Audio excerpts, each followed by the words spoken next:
Hey you guys, I am extra excited for this video because a really kind shop owner let me pay him to shut his store down for just a short time so I could film inside, and I'm just really grateful because I love the sounds of these items. And this is one of the shops in the outdoor marketplace, the bazaar, called Khan Khalili in Egypt, that I had showed you guys like a walkthrough of, a talking walkthrough a while back. But I could not go and tap through the stores because they're small and privately owned. So I'm just really excited to get to show you everything in here.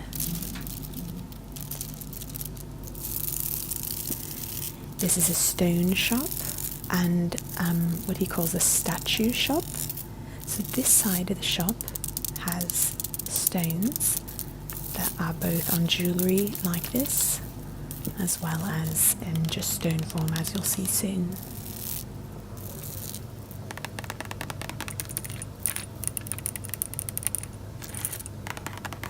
It has some beautiful necklaces that are placed on these little kind of like fake people chests. What are these called? I don't know.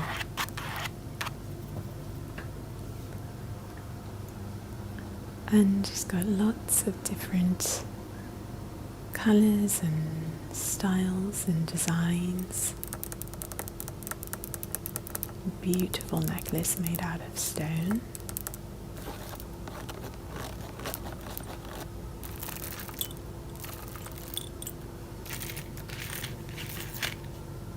I've also got plans to do a few more shops in this particular marketplace.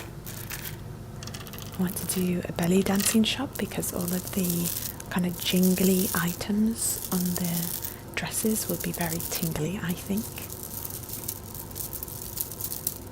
And I am going to show you the other side of his shop in another video with like lots of, it's like souvenirs and statues and everything Egypt,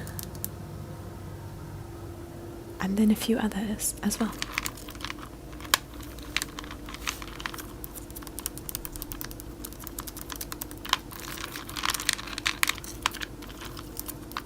I love the colours of those purple and green stones.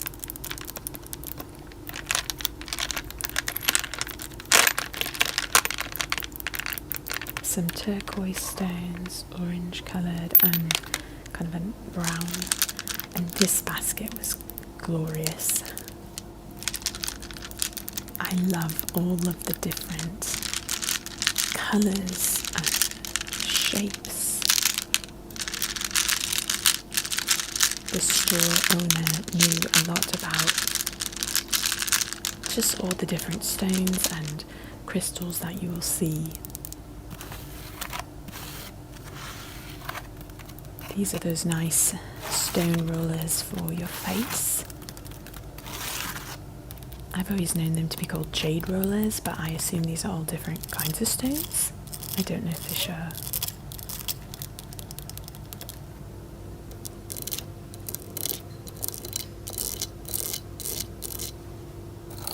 So if you are ever in Egypt, I highly recommend coming to this marketplace. It's like magical. It's like a covered outdoor space, and you feel like you're going through corridors of lanterns and colours and people, and it's just, I love it.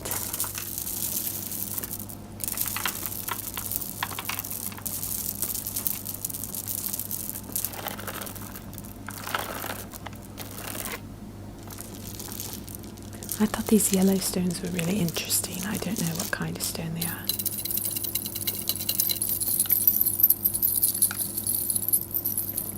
So this is kind of like what the belly dancing dress store will sound like. I'll get a lot of those jingly sounds in for you guys. So yeah, basically, I made a friend who works here and has helped me to. He's helping to get the shop owners that he knows to kind of allow me to walk through and tap through for like a fee. And yeah, I saw your comments about that in the no talking version. You guys are so sweet. Like, you deserve that. You guys are so great. I'm so happy to do that. You guys are too sweet.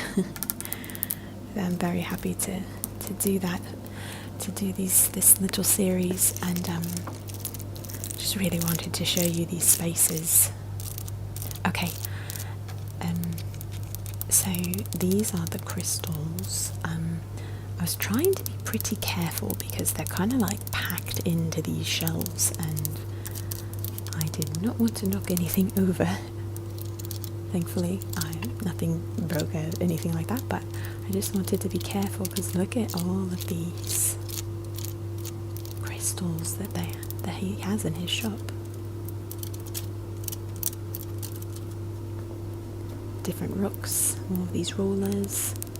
There are some kind of like insects in those. I don't know if you got to see that there. Look at how beautiful these are. Some bigger ones back here.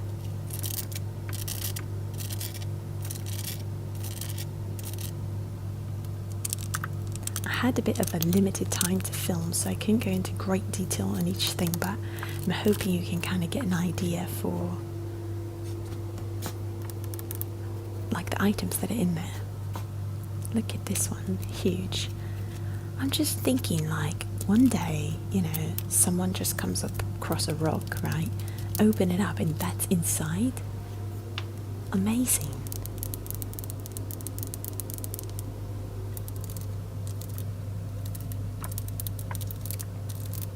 Have I ever told you guys my feelings about popcorn? They're similar to the like opening that rock and finding what's inside. It's like, there's like some time in history where one person just opens that rock up and sees it, or multiple people in different places, but not knowing, the other has also discovered this. Like, I think it's funny that someone's like got corn, that's dried up, hanging out in their yard or something, and it gets warm and suddenly it starts popping and turning into popcorn. Like, how many people experience that for the first time, I bet, in this world, where they like were the ones that discovered that, like, when corn gets really hot and pops, it's delicious. It comes into like a fluffy cloud. Okay, I will move on. There's some blue strings of jewellery and stones. These are kind of singular pieces you can attach to a necklace. I had to come back here.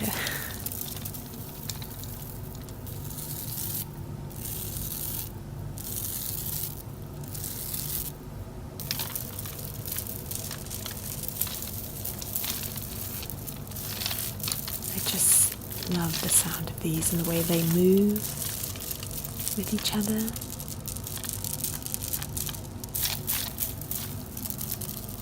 So a big thank you to the shop owner and my friend who helped to work this out.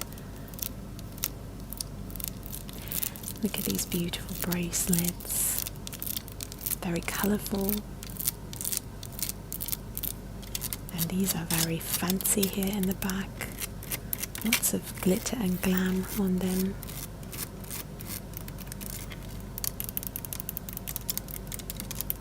So this is the kind of marketplace where you bargain like anything. So if you ever come to a place like this, you have to get ready, get your bargaining skills on. You'll still probably pay too much, but at least you will have tried. So I think this is the shell of a turtle. I don't know what to say. It felt very real to me. I don't know why that's there or what it is, but it looks like a shell of a turtle. I'm just showing you briefly the other side of the store here. There's alabaster and different kinds of figurines and such. But I will show you more of these things in another video.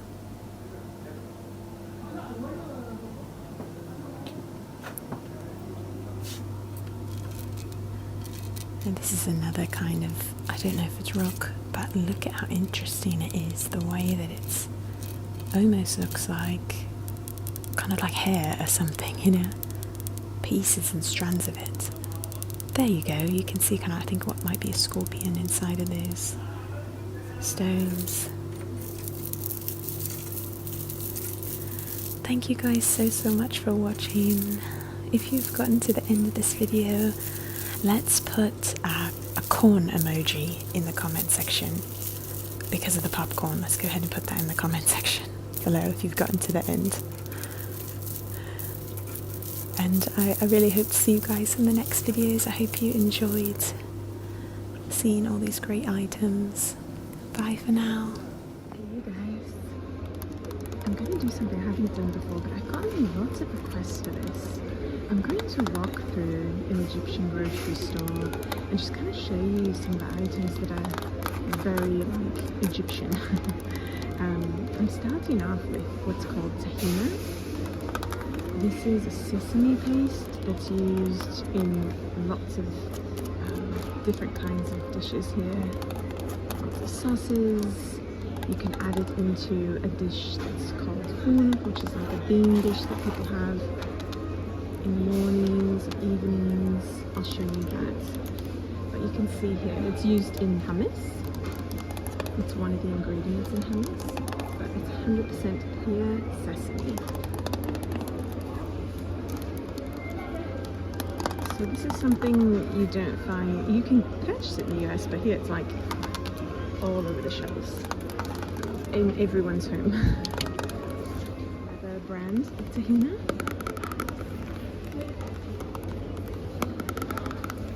It's kind of a thing, it's something you wouldn't want to eat like on its own by itself. I mean, you can dip bread into it, etc. But usually it's best if you add some different items to it. It's usually in a, like, you add it into things.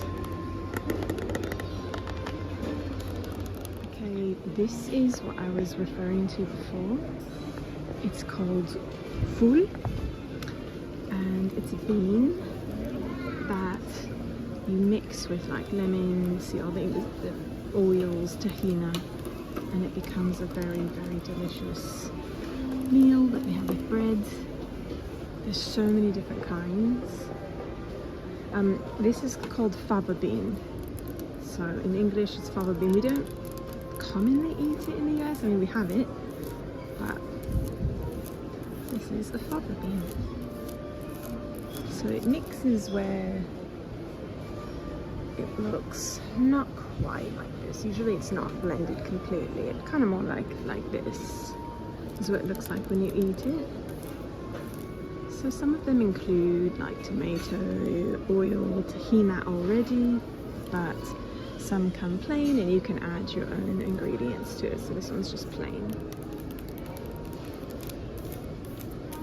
Okay, moving on. This is super common in Egypt too, having different kinds of canned fish, like lots of kinds of canned fish.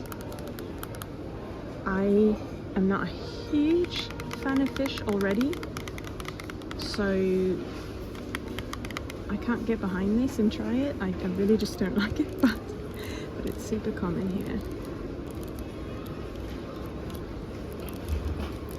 There's tuna. We do like tuna fish sandwiches in the US with like canned tuna, but it's like it tastes good when I eat it, but I think because I grew up eating it as like a kid, but like my brain still can't quite get behind it. This is all different kinds of canned fish. Tuna, much more common in the US. What's this one? There's also tuna.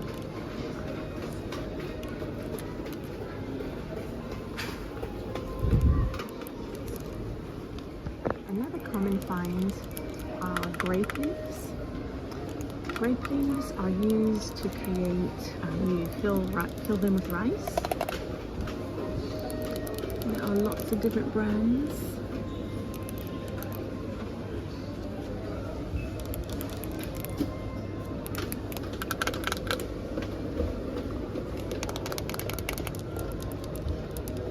So you get together, well, you don't always get together with people, you do it by yourself too sometimes, but it's kind of a group event because it takes time. Each one of these grape leaves, you wrap them, they're used as the wrap around rice and sometimes like a meat and rice, and it takes quite some time to wrap all of them, as you can imagine.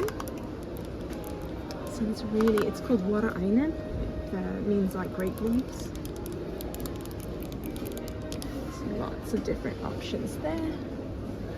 Of course, lots and lots of chickpeas are eaten in Egypt. We have lots of chickpeas in the US too, but super common here to have in lots of different meals and dishes.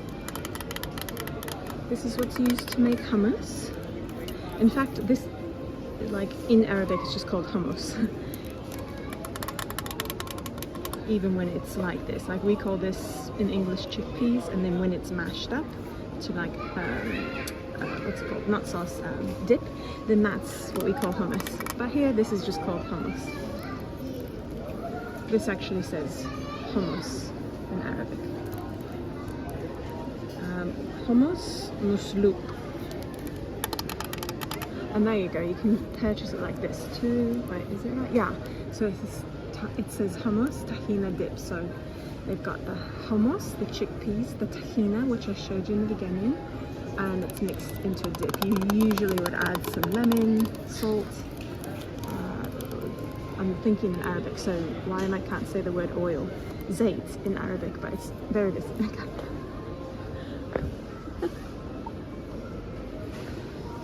And oil. And they've got like some parsley bits.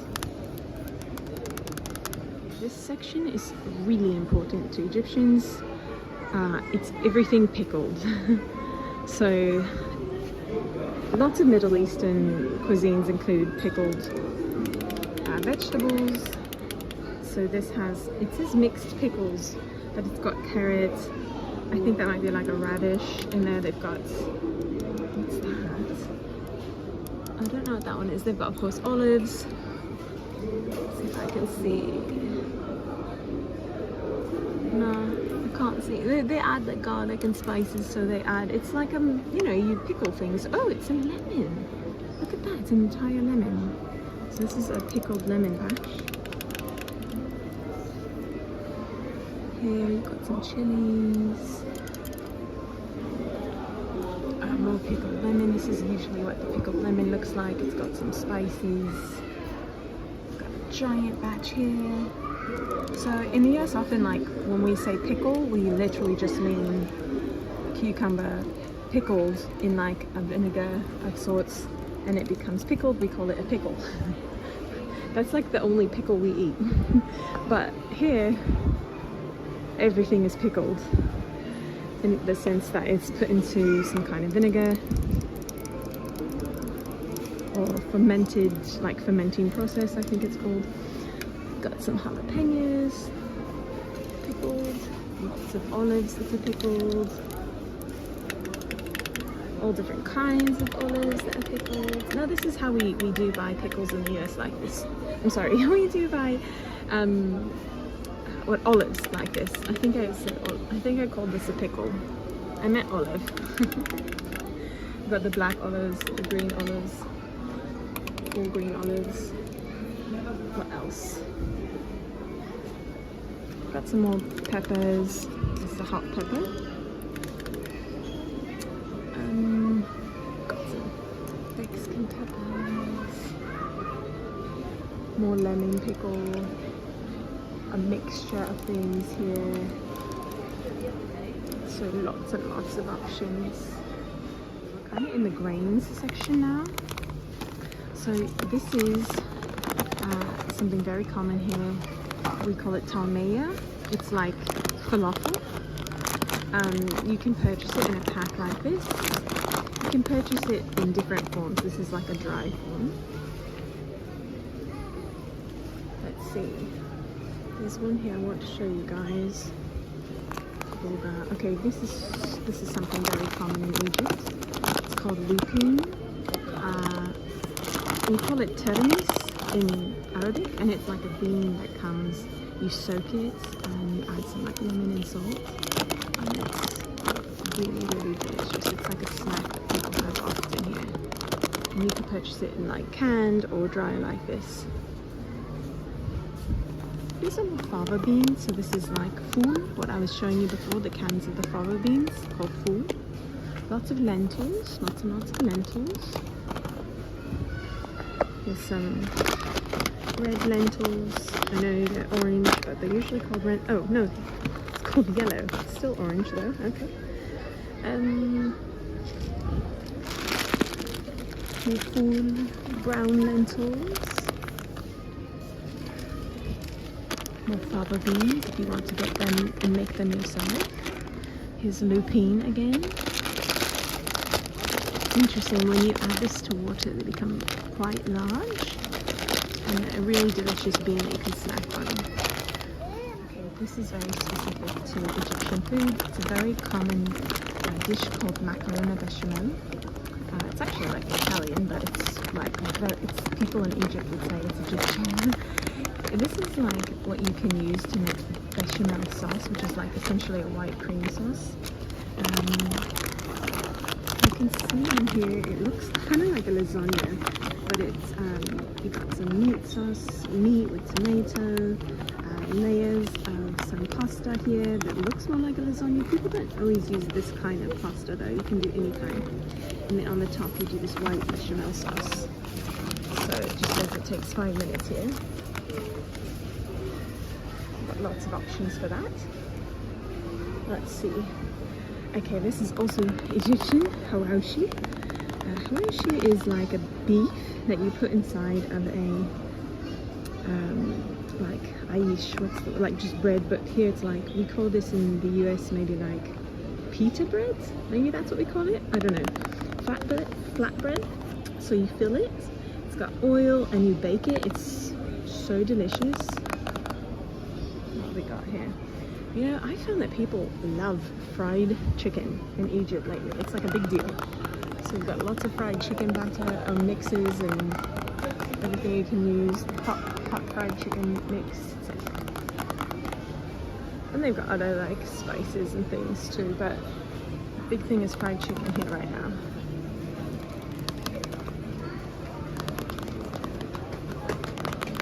Here's some more bechamel sauce mix.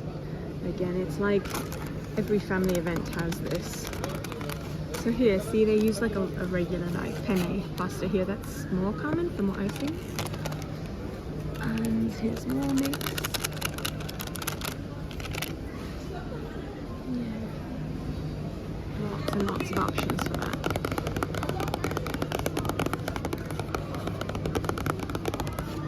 Maggi. This is a really common brand here.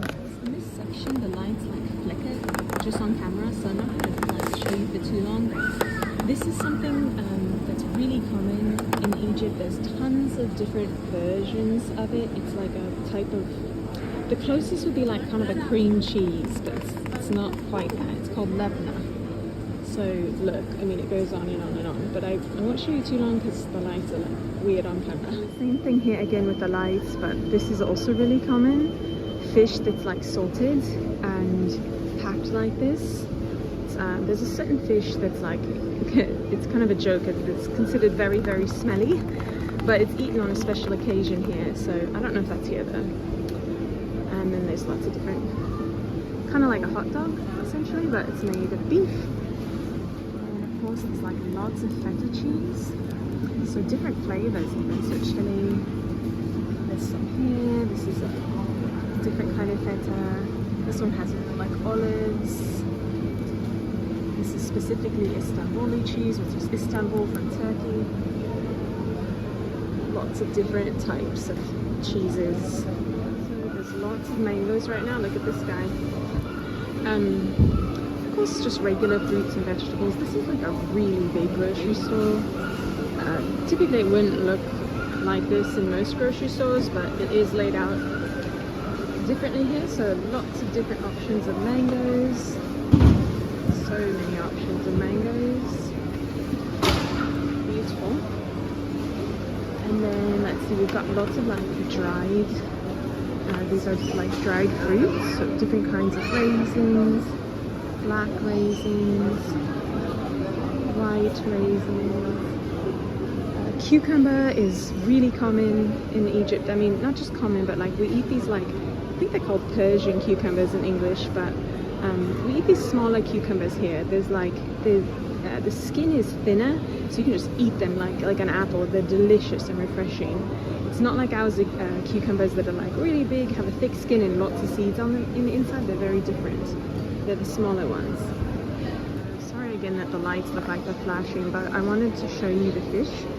Egyptians love seafood, so lots of different kinds of seafood. Here's some shrimp, crab up there. Lots and lots of options. We package milk very differently in the US, so I thought I would just show you how it's packaged in like more of like a cardboard box here. This is common throughout Europe too. But you can see the milk is often in these cartons. This is also just milk. It looks like creamer. This is what we get our like creamer for coffees. Look like this in the US, but this is just milk here. We have a section here with cooked foods, and there's the macaroni bechamel in the back there. Some chickens, some different rices.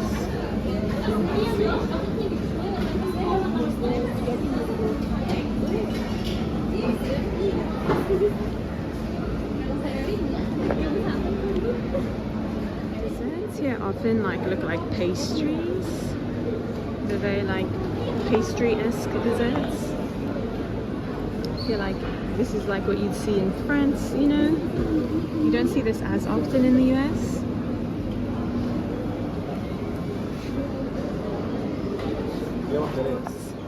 Nuts galore, so many kinds of nuts in Egypt. Lots of like spicy options, plain options, salted,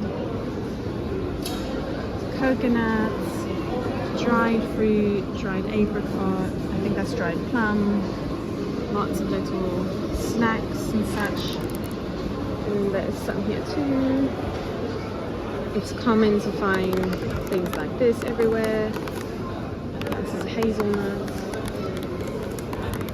So many options. These are some little crackers. Oh my gosh, chocolate chips.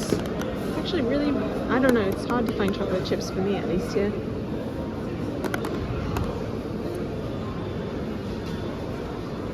Look how beautiful. Look at the different spices. Black sugar. Little beans. Some herbs. Some teas. Chamomile.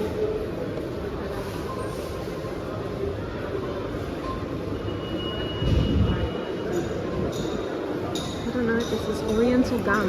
That's interesting.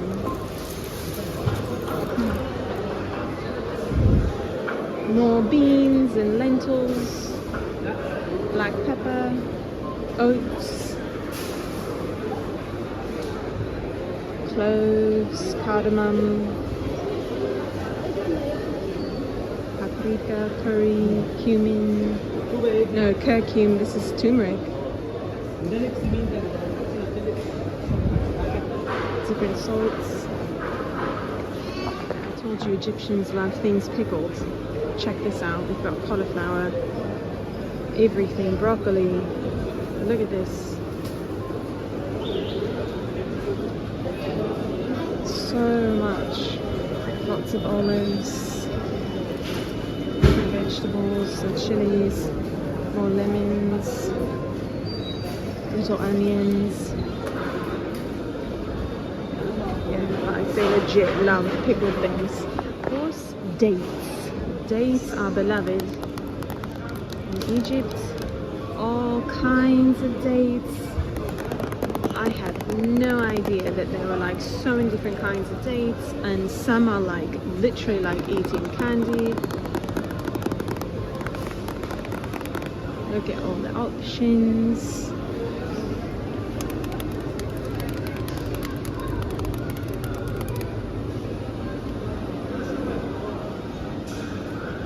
So these are very important all year long, but particularly during Ramadan.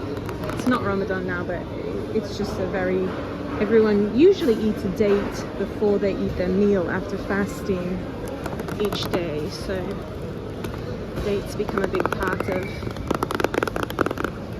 Ramadan celebrations. I think these might be covered. Chocolate dates. Meats and cheeses are often sold in kind of like a deli setting, and they slice them behind the counter. Look at the giant cheeses there. So this is very common. You just come, you say how much you want of what. Okay, this is famous in Egypt. It's called basturma. It's kind of like, the closest thing is kind of like a bacon, but it's very different too. It's like it slices, and it's used even in eggs, it's used in sandwiches, etc. There it is again. Really common in Egypt, basturma. I've seen this to you guys before. It's called gibna rumi. It's a cheese that's very salty. Very, very common in Egypt, you can see. There's different kinds of gibna rumi. It's everywhere. Here's like an aisle of all milk. It's like in these containers. They've actually got some almond milk. This would be harder to find in most places, but I'm at a large grocery store called Carrefour that's inside of a mall, so it's really got everything. And French fries, guys. Egyptians love French fries. There they are. I'm going to show you something very special once this group passes. But I'll show you a few things while they pass. So this is okra. We call this okra. It comes frozen here, but it's very common in dishes. Here, it's not as common in the US, but lots of it here. Okay, and the one that I wanted to show you is called mulakhia. Okay, you guys, this is like something, it has a texture similar to okra, where it's got that like almost a sliminess to it. You do have to get used to it if you're not used to it, but it's delicious. It's a leaf that you mix with garlic, and we usually make it with chicken, so you use some of the sauce that you've used from making chicken with it. Mulakhia. It's so good. It's so good. This is the section where you can see some of the desserts that are eaten here. This is called zalabia.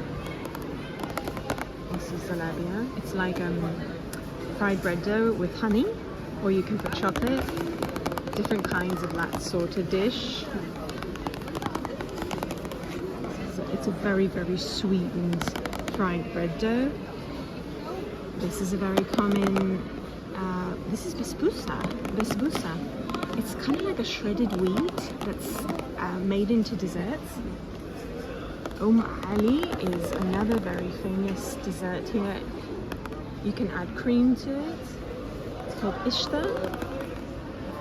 This is Ali. I've never eaten it before. I've just seen a lot of people eating it and they love it. It's a big deal, but it's not my thing, so I can't really describe it to you. I apologize. There's basbousa. Again, it's kind of like that, what did I call it? Cream of wheat, sort of. It's like, it's sugar and it's sweet and it's also not my favorite, but it's a big deal here. Of all of these, I love zalabia the most.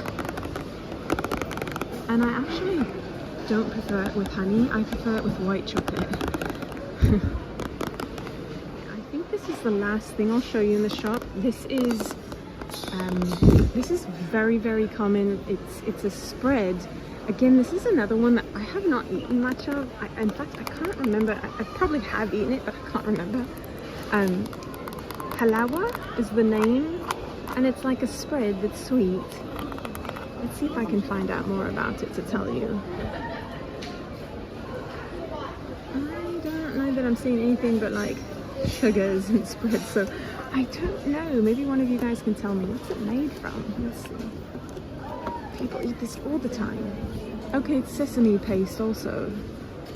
So it's sesame paste but like with a sugary version of it, so you can spread it on breads. Okay. Okay, you guys, so thank you so much for joining me. I really just showed you the items that are more specific to Egypt. I didn't show you like, you know, the pasta and the rice that everyone has. So I hope you guys enjoyed. Thank you for I've gotten lots of requests for this over the years, so I'm sorry it's taken me a while to do it. Yeah, I hope you guys enjoyed. Thank you for everything. See you in the next video. Bye for now. بتدخلي الحلقات في بعضها وتطلع بتعملي منها بطانية، بتعملي منها شاي، بتعملي منها كوفية، أي حاجة. اوكي. بس. ودي؟ دي مهير. دي بتاخد منها 6 شلات تعمل بطانية أطفال، يا إما تعملي بيها كوفية. تمام، اوكي. ودي عشان ايه؟ الزراير؟ دي زراير، تاخدي زراير وعلى حسب الشكل الناس كلها بتجيلنا هنا هون علشان احنا عندنا كل الزراير المتوفرة في مصر. مفيش زرار مش موجود عندنا.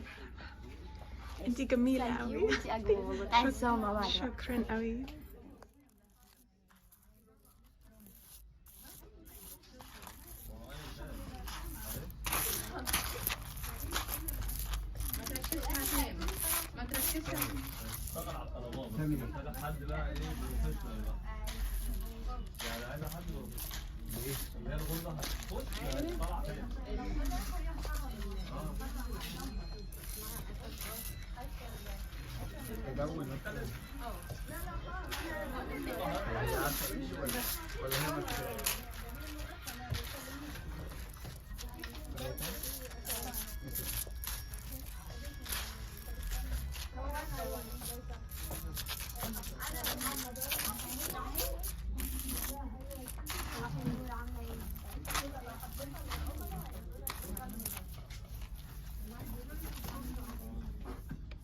هي محتاجه ان حضرتك تبقى ايه يعني بتجربي كذا حاجه الاول وبعد كده داخله لا على حته مثلا قماش ضربات صغيره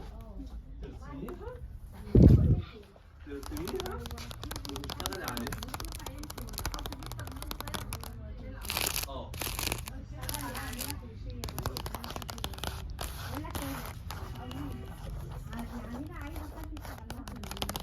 هذا تسمعون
ما بعتيش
معلش اشتري واحدة ليك.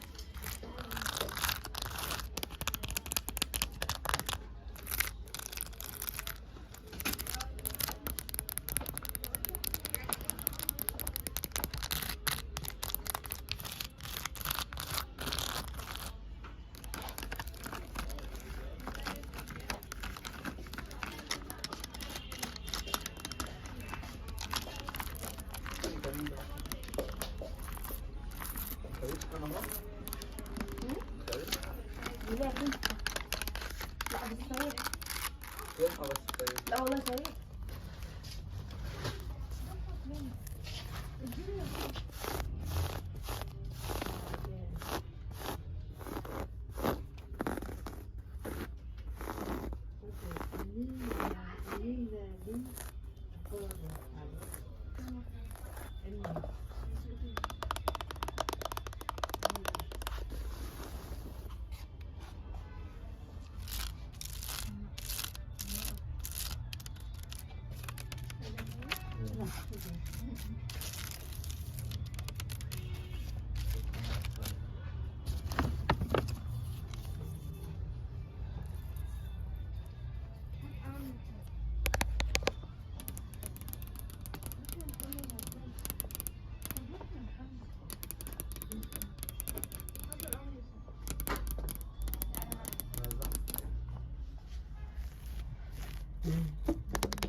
나 아무것도 더 해요.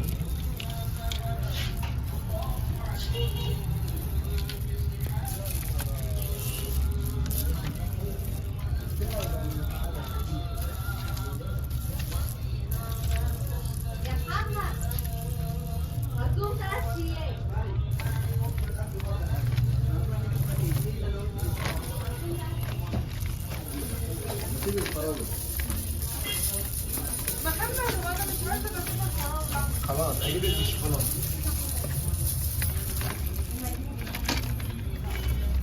بس الكشري مع الفنجان هناخد كشري. انا هناخد كشري يا اما طاجن عادي. وتشوفي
لو مشيت بعربية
Hey you guys,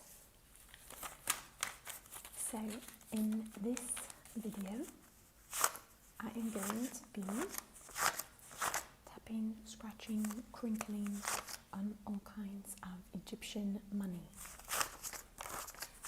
So these are Egyptian pounds, and there are notes and there are coins. So I'm going to start with the notes. this is actually a custom video for Jack. It was really funny because Jack had messaged me for this custom video the exact day, approximately like within a day of me putting out the video with the Egyptian pounds, the no talking version. And we just happened, I had like to have the same idea at the same time. And when I put out the video, he was like probably thinking, A, I asked for soft spoken and you did no talking. B, how did you do that so fast? C, it was really funny. So I messaged him like, that was not on purpose. Like, I hadn't gotten your email yet. And Jack has done custom videos before and he's on Instagram and we've interacted quite a bit. So it's sort of funny when we realised we had just come up with the idea at the same time.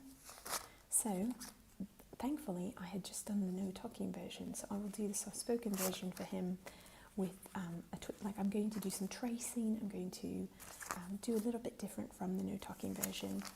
So it's his specific request for his custom video. So thank you, Jack.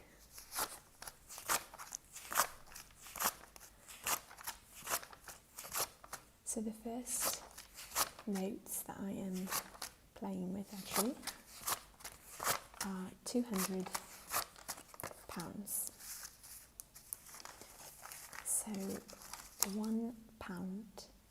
So £1 would equal approximately 16 Egyptian pounds.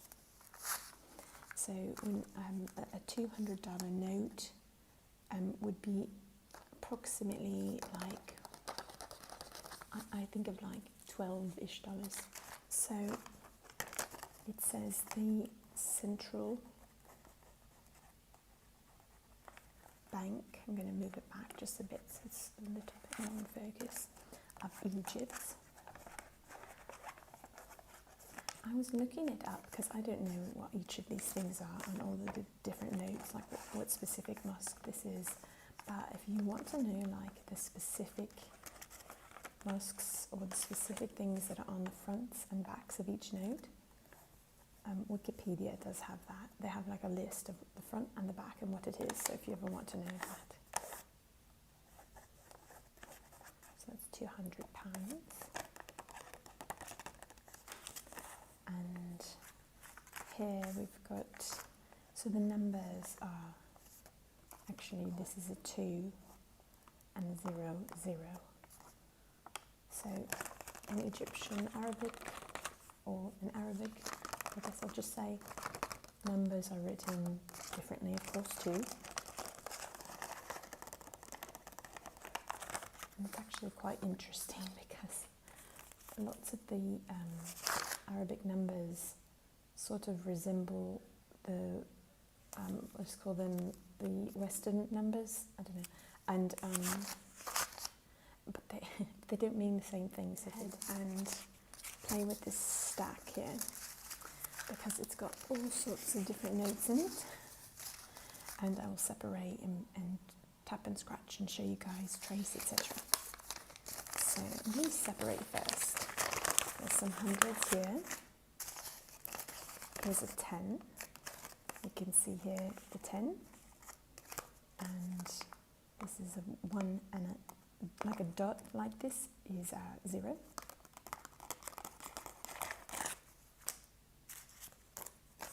So this is a £5 note, and again this 0 is actually a 5 in Arabic. And here's a 20. So again, this is Central Bank of Egypt. And so here's some numbers here, so I can kind of show you guys. Let me show you these numbers before I keep separating. Okay, so I'm hoping you can see okay. So this is a 3. That's a 4. See how it looks like backwards 3. That's a 5, the 0. And then there's like a slash. And then it has a letter. So that's actually a letter. And then it has, this is a 5, 4. Then this one is a 2. A 2, no, that's the 6. This is a 3. This is 0, and that's a 3.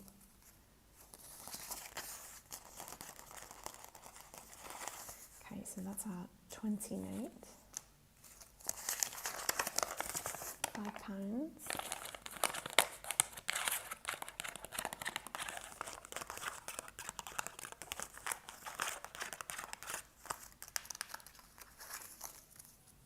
So there's a nice little mosque design on there,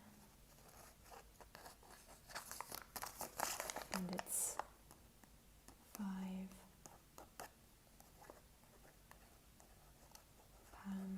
There's the 5, and this one has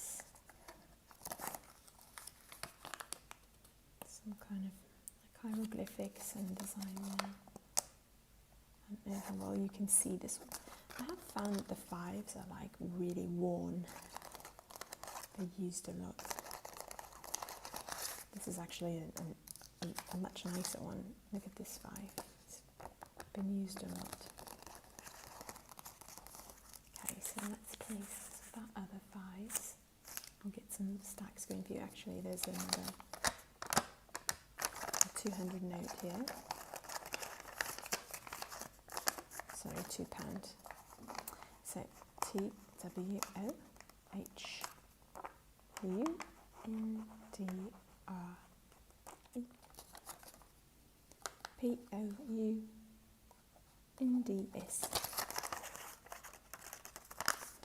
Let's see.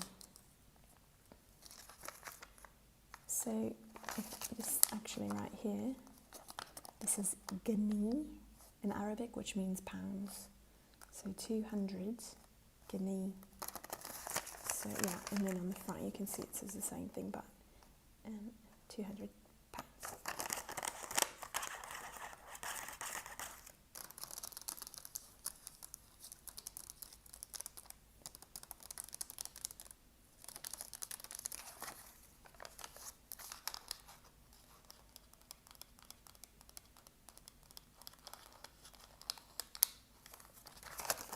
Okay, so this is a 200, I'll put it right here, actually I'll put it there. And we've got another 10, 10, 10. So in Arabic it's 10 is ashara, so that's ashara. 5 is khamsa, khamsa. Another 5, and then another 20 note. I do think, I could be mistaken, but I think this is Muhammad Ali Mosque. Muhammad Ali Mosque. The word mosque in Arabic is masjid. So you can see all the different pictures and designs and hieroglyphics, etc.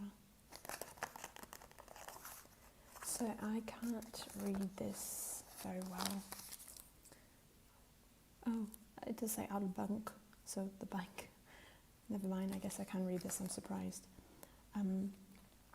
And then the next part is right here, so it says say al-bank, al-bank, and it goes right to left in Arabic, al-bank, and then it says al-mar, I can read it. I think that must mean central, but I don't know for sure. I think this will mean central, because then the next one must be Masr, yeah, al-Masr, and Egypt. Masr yani, I mean, I just spoke to you know. Masr means Egypt. So this word markaz something means central bank of Egypt. It's a little bit hard to trace, it's so tiny, but I'll do my best here. It's also kind of like cursive.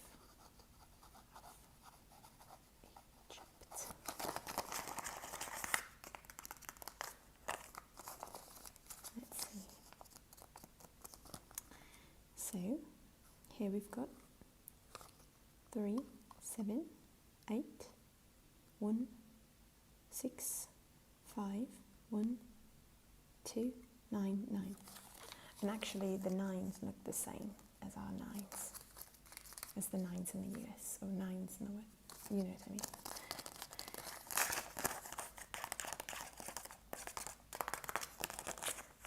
Okay, that's another 20. Okay, so the next thing are the coins. And actually, I have only ever seen the £1 coin until today. I did see the 50 cent, I guess. I'm not sure what they would call it. I've actually never seen these before. This is the first time I've seen it. But it's 50, that's the 5, and that's the 0, 50. It says 50 pastries, so that's probably the term they use, and there's a picture there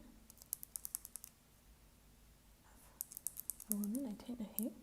Okay, and then so all the rest that I have, typically the only coins I've ever had were the £1 coins. You can see the one there. And the one is the same in Arabic and in Western numbers. So they don't have a number on the back. It looks like they have a pharaoh there. So we've got 1, 2, 3, 4, 5, 6, 7, 8.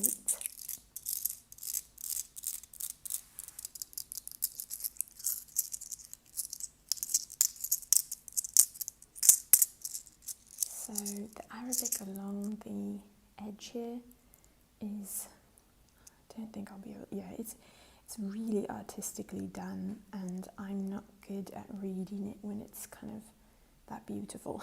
It's hard to see, but yeah, it's very beautiful.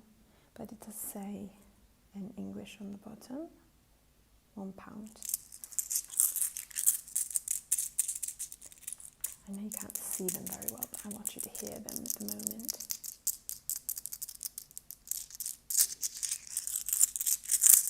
So these are the coins. I will add 50. I'm going to call it cents because I don't know the correct term. I'm sorry.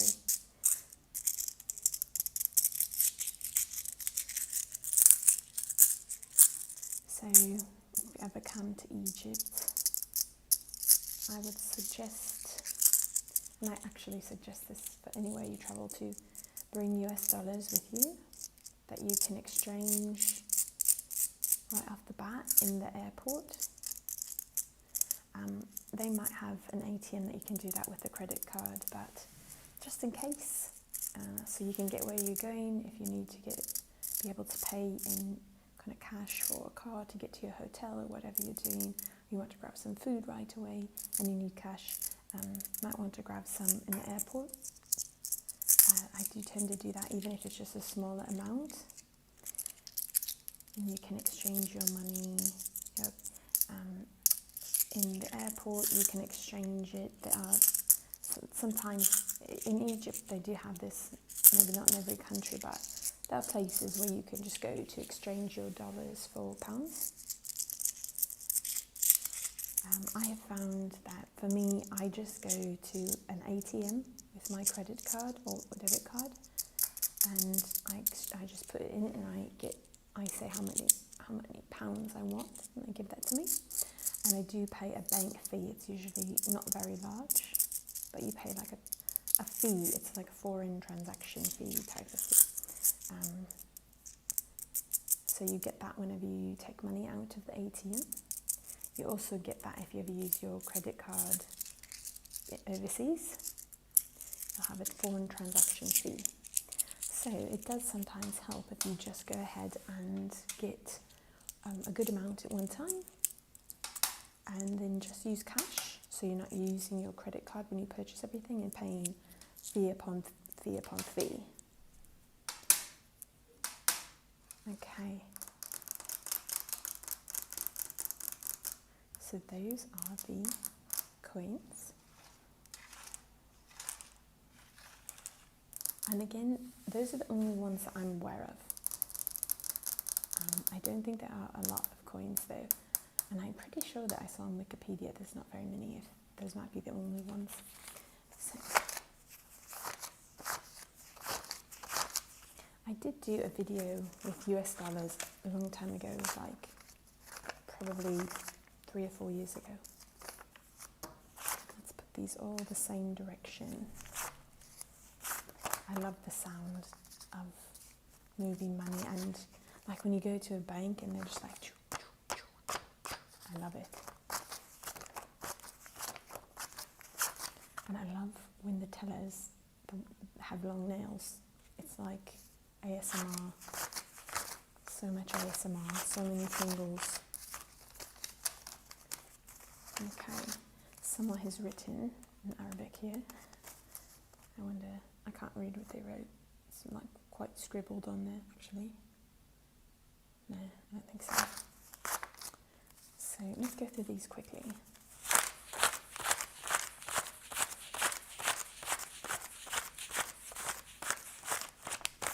So there's 16 there. So when I go to an ATM, I try to get like a good amount like this, and then I just kind of tuck it away.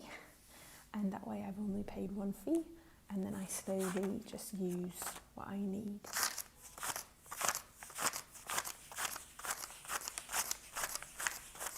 And it's rare that I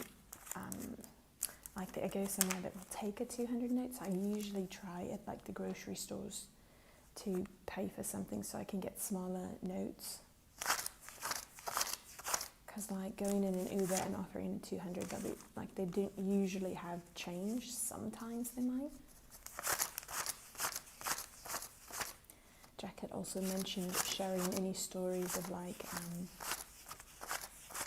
having to like bargain in the marketplaces. I think I shared this story already, but it was in a different video and I don't know if you all saw it, so I'll share it because it was most recent. I was trying to film a video for you guys in a local shop here at the outdoor market that I've been doing a series on, and one of the gentlemen that the shop owners had negotiated with my friend already that we would pay a set fee. Like he had already set the fee, and without me involved, so he couldn't up the price just because I'm American or foreign. So it was set with my friend. But when I walked in the store, this has not happened yet, because usually the person just sticks to that price. This time the man saw, like, okay, now I'm alone, my friend had left. And the shop owner said, okay, the cost is actually this. And he increased the price more than double. And I said, no, my friend said it was this amount. And he said, no, I'm making it this amount. And I said, sorry, like, we'll go with what was agreed upon, and I won't go higher than that. And so he's like, okay, for you, because you're so nice, they always say that, but for you, because you're so nice, I will bring it down to this amount. So then he brought it back down to double the cost of what was agreed to. And so I had to say, no, and he was pushing, and he was being very serious too, like, you have to, it's almost like they have to pretend they're upset in a way. So I just said, no, I'm sorry, I've got to stick to that price my friend said it was. And he thought, okay, she's really sticking to her guns, okay, let's bring it down a bit more. He brought it down a bit more, and I said, no, like, we agreed to this amount. I told him I wasn't going to pay more than that. And so eventually I had to pick up my bag and the things I brought with me and say, okay, no problem, if that's the price you want, that's fine, but I'm going to go ahead and go because I can't do it for that price, you know. So I like walk out and I have my bag. He finally starts laughing. He was keeping a really straight face and making it very serious, but to me I'm like, this is a game, like, when's he going to break, you know? And when's he going to laugh? Like, usually I just was waiting for it. Finally, so I'm like walking out the door with my backpacks, telling him, no, you have to like walk out and be like really like you're leaving. You can't pretend to leave, you have to really leave. And then they will call you back because they want to sell it to you. They want the price. In this case, it was filming in his shop. And so, yeah, he said, he started laughing. He's like, oh my gosh, you really, okay. I'm sticking to that price. I'm like, yeah, of course you are. That's what you already agreed to. Hello, come on now. So he agreed, he laughed. And then at the end, he's like, but it has to be for this amount of time, the exact time you said. I'm like, sure, that's fine. We'll keep it at the exact time that I said that I needed to film in here. And sure enough, he came back after that amount of time. I finished like right at that time to just respect that he had said that. But he came back, and of course he's like just jovial, and he's like, no, you can film longer, it's fine. And he's like, no more money, you can do it for the same price. And I didn't even film longer. I was genuinely, that's how much time I needed, and that was good. And then, you know, he even like, it's so funny the change that took place. He even like stopped and gave me a bracelet for free from his shop. He's like, oh, let me put this bracelet on, you take this with you. Little cute bracelet. So you have to first know the actual value of something, and usually you just want to ask a local, what would you pay for this? Once you know that, then you just stick to it. And if they're not sticking to it, then you just walk out. And you know what, if they really, really do want the price they're saying, they won't call you back in. And that's how you know also. If they don't call you back in once you've walked quite far, then you go, okay, so they really do want that price. They're not just like, you know, trying to get more money out of me.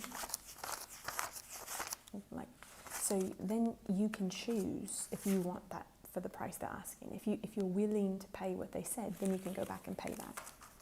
But that's like how you will know.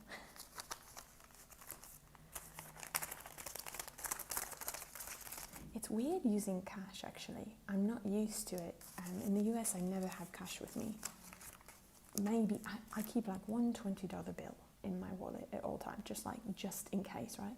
But I never use it unless it's like emergency situation or like some random like donut places. They only take cash for some reason. That happens to me all the time at donut places. But like generally, I use my credit card everywhere. So it's been weird to carry around cash.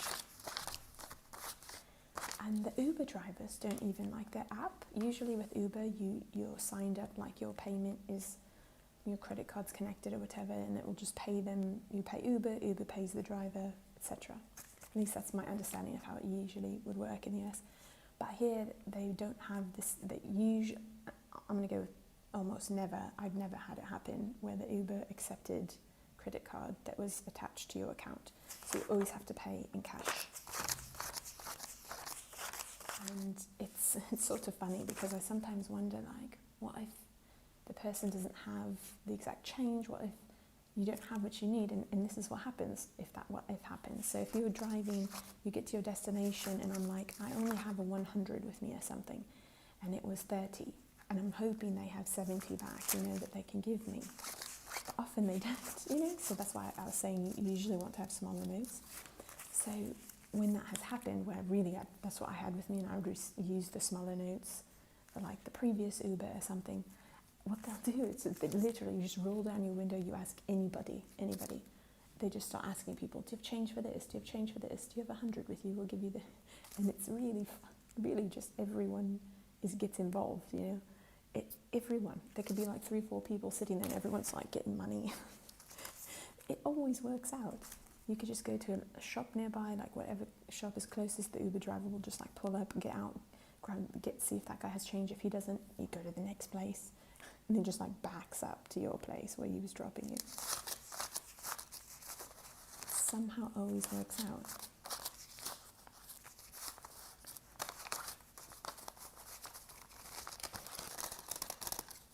So you guys, thank you so much for watching this video, and thank you again to Jack for your custom video. That was pretty funny. And I hope you guys enjoyed kind of hearing a bit about the money here, learning a bit about the numbers, etc.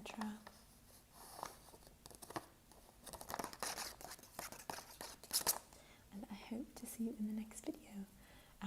Let's choose an emoji emoji for you guys to put in the comment section if you have reached the end. Let's go with the motorcycle. There's like a little motorcycle. If you've gotten to the end of the video, put that little emoji in the comment section and I will know you've gotten to the end. If you do not have emojis, you can just write motorcycle. Okay, you guys. Thank you again for watching. Thank you again, Jack.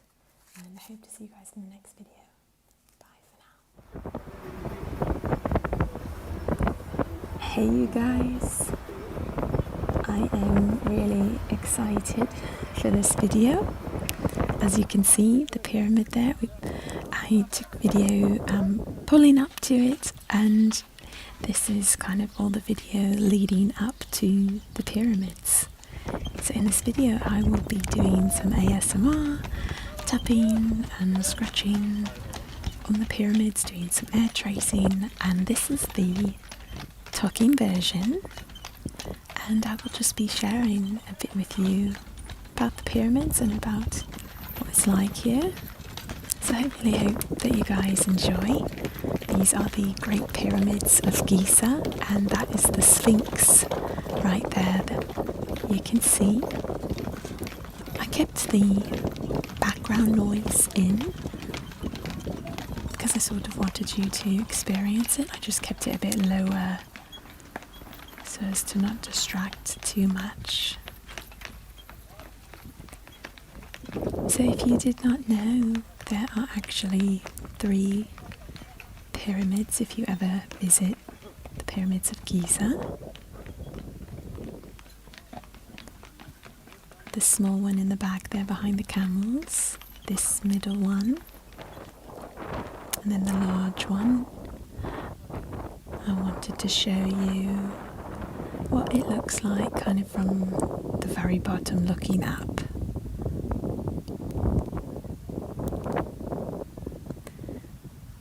I think the thing that surprised me the most was that you can really see all of the stones,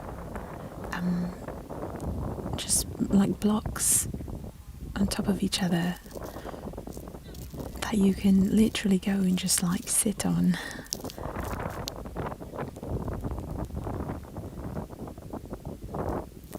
So this is, I'm here literally scratching on the pyramids of Giza. Look at that. So over time, there used to be a limestone casing kind of over all the pyramids, and it was really, really polished and shiny to reflect the sun rays. P.S. It was very windy up there, so hence the wind that you can hear. But over time, that limestone has left. It's not there anymore. Earthquakes, breakage, and apparently using that limestone for other buildings over time as well. So I don't know for sure if the limestone's still covered in the sense that it looked like still stone blocks on top of each other, or if it was like in my head I picture it, you know, like a just flat surface of limestone, but I don't know. So yeah, I did not expect it to look like this. This is my second time at the pyramids actually. I got to visit the pyramids 2 years ago as well, and I remember my first thoughts being, just didn't know quite what to expect, but I did know that what I expected was not what it really looked like.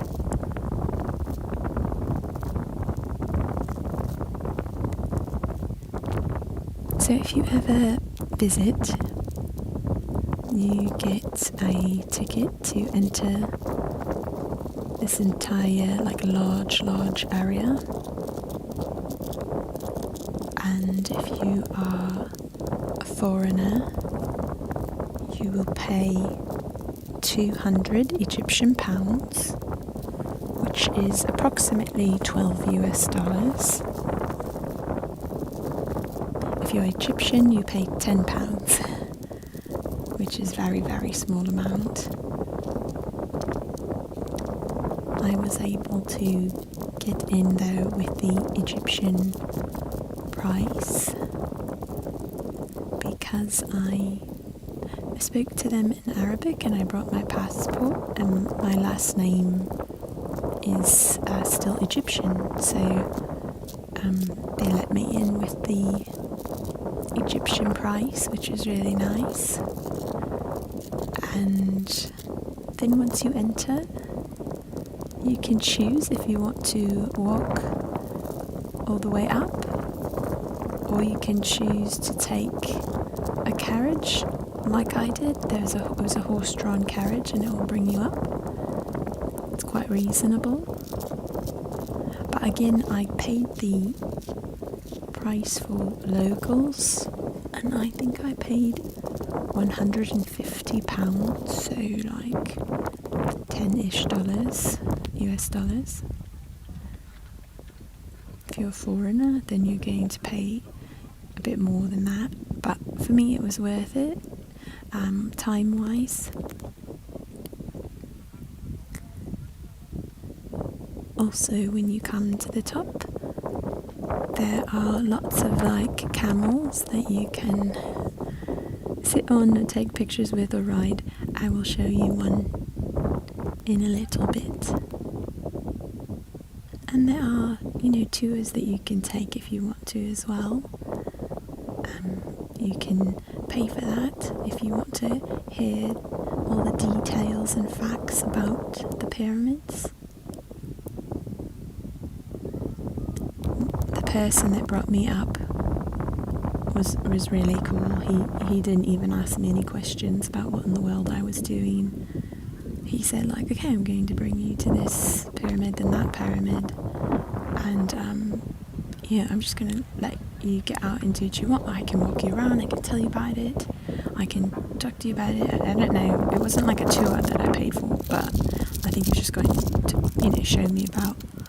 And I was like, you know what, thank you so much, but I'm actually just going to go and video some stuff, And then like he was watching me like scratch and tap on them, and I just, did my thing, and he didn't even ask any questions. He was just like, that's cool. So I kind of like just walked around each of the pyramids and did this. I was joking on Patreon. I shared on Patreon, I think it was a picture prior to posting this to I like to share on Patreon like a little bit before things happen if I can, or things like that. So I let them know I was going to be posting this video with the picture, and I said I never thought I could feel more suspicious than I did, filming in targets, tapping and scratching. But that was this was like a whole nother level of suspicious. This makes target look like, really, really simple. But it wasn't too bad. No one gave me any problems. Except for people coming up to want me to pay for things and calling for you to, pay them for a camel ride, etc.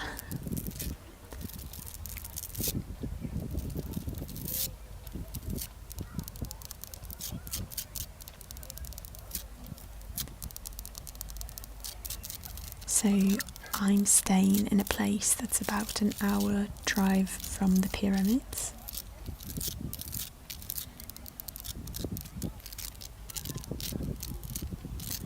And maybe even shorter, maybe it was 45 minutes. It felt very fast.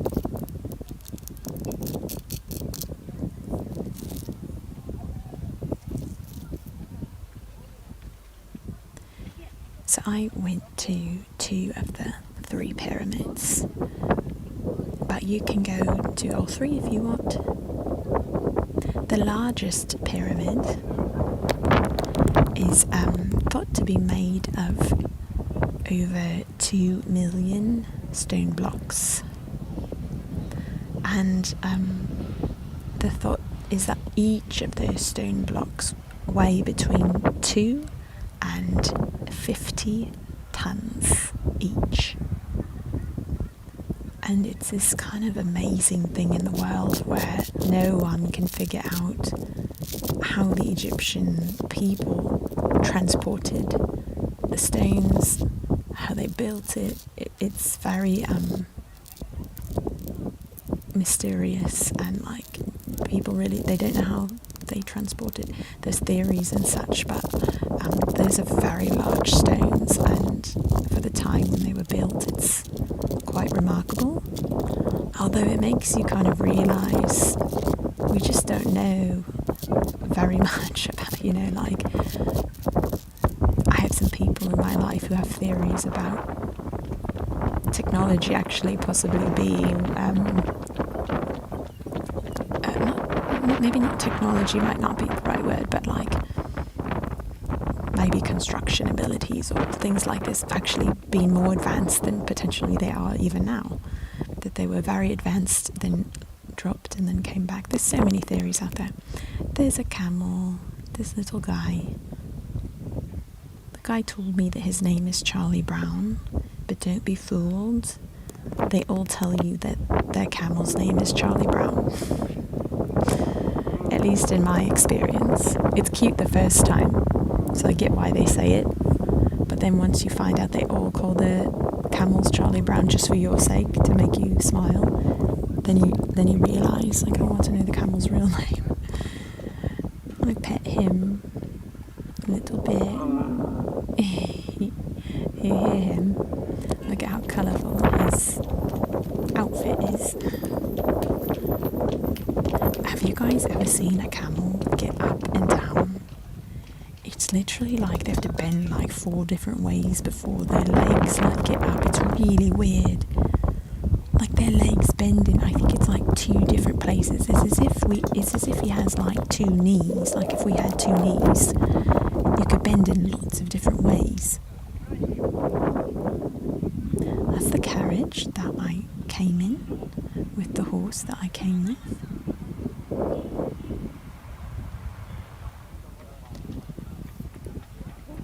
Got some Arabic writing here that I thought I would just trace a bit.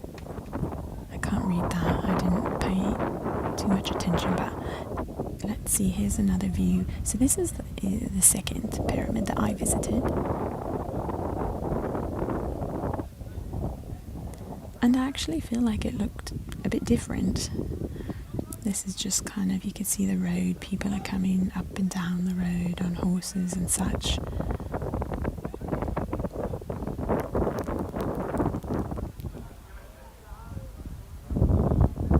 The wind was just slightly better at this pyramid, but still very windy.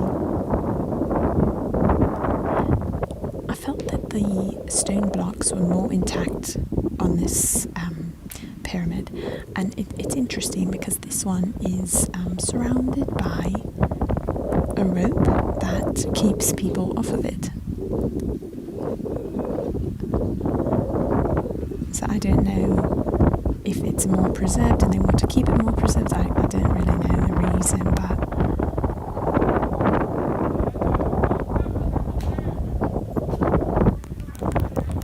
this is going to sound really funny, but one of the other things I remember thinking when I first saw the pyramids was I thought they would be taller, actually. They're huge, but for some reason when you're standing up against it, it actually feels smaller than I would have thought it would feel. It's not to say it's huge, it's very, very tall. But I think in my head it was going to be like double that.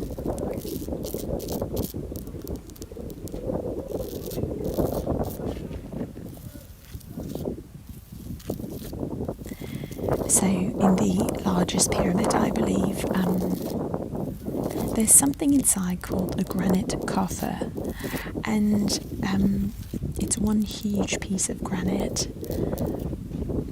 And apparently, like, you don't think much when you see it, but then when you realise the passageway to go into the pyramids is not big enough for that, you start to think, I guess historians like realised that the likelihood, it's more likely that they actually put the granite coffer in there and then built the pyramids around it instead of building the pyramids and then bringing that granite coffer in.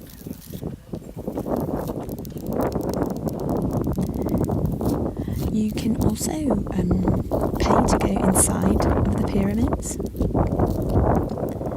You do have to walk in a very crouched position in a very tight corridor. I chose not to because I'm like claustrophobic. I was like, yeah, no thank you. But if you're not claustrophobic and you would have fun doing that, go for it. Some of the people I was with the first time did it, and I happily stayed outside and clapped for them. Excellent, good job. How was it? I'm not doing that. But you can, and it's very cool on the inside. I believe they said it's like 20 degrees Celsius at all times, pretty much. Even no matter how hot it gets outside, it will stay that on the very, very inside.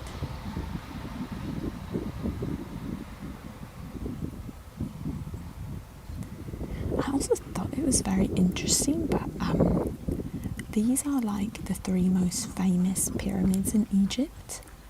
But did you know that there's actually other pyramids that have been found in ancient Egypt? I think it's like over 130 or something. Don't quote me on that. Quite a few that, are here and there, apparently. Or were here and there. But these are the most famous.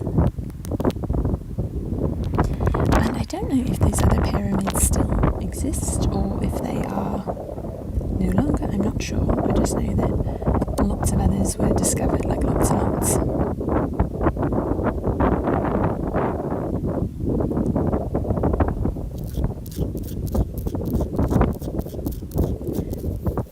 So,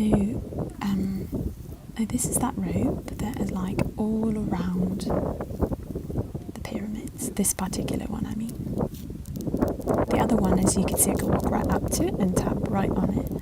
Whereas here, I'm actually tapping and scratching on some of the stones just outside of the rope.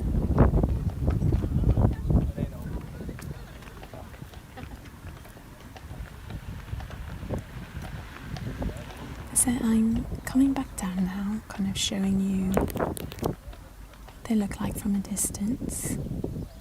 And there you can see that right in front of this pyramid. So there's a 1, 2, and 3. And then you've got the Sphinx that sits here.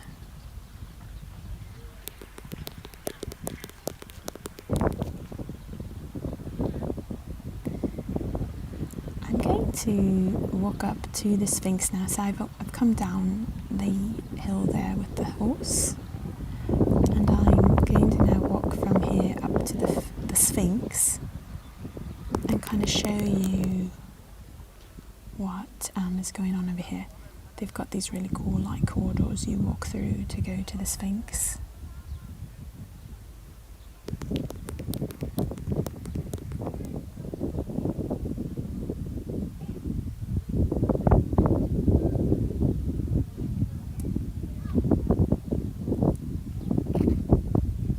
It was really cute because when I was telling my friend's twins, my close friend who I was staying with for a long time, if you've been with the channel for a little while, you've heard me speak of her twin boys. And when I was telling them I'm going to go to Egypt, they actually said to the Sphinx, and I said, what in the world, how would you know that? And it's because they have this little, I think it's like an Elmo book or something, Grover Elmo, I don't know, Grover Goes to Egypt, something. And he visits the Sphinx. And so when I said I'm going to Egypt, they actually knew that the Sphinx was in Egypt.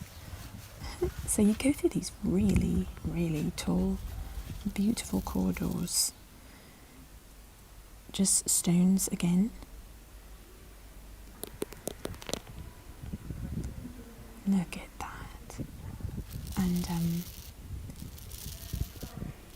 I think, oh man, I might get this wrong, so forgive me. I think the guy that I was talking, there was a gentleman that he was trying to like give me a tour, and I kept telling him in Arabic I don't want a tour.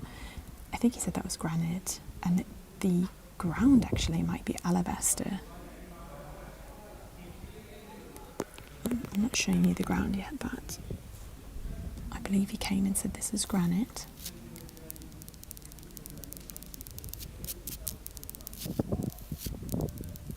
I finally convinced him that I really didn't want a tour, and I didn't want him to like walk with me everywhere. He kept coming to they want to like have you pay for something, but I finally convinced him to like kind of let me be, because I think he's like, what is she doing? And I didn't really need someone there watching me tap on everything. Okay, so he did manage to get a few facts in. He says that these are where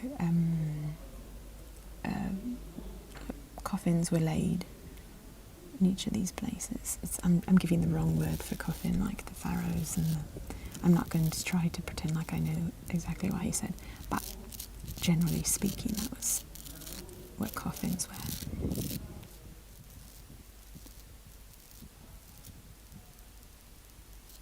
You can see the different colours. There are kind of some reds and blacks.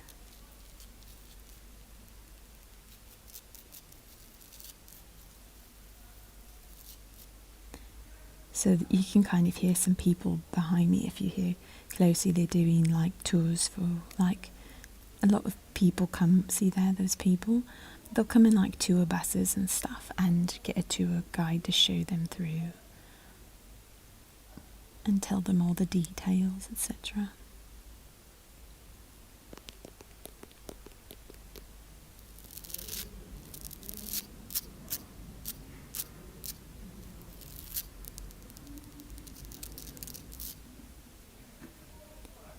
So next you will walk through this passageway along this kind of wood ramp, and it will bring you up much closer to the Sphinx.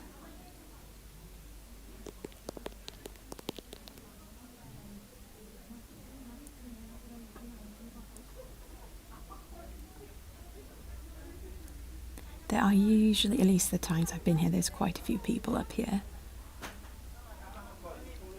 But it opens up, you can see a pyramid there, and here's the Sphinx. So it's believed to be the body of a lion and the head of a king.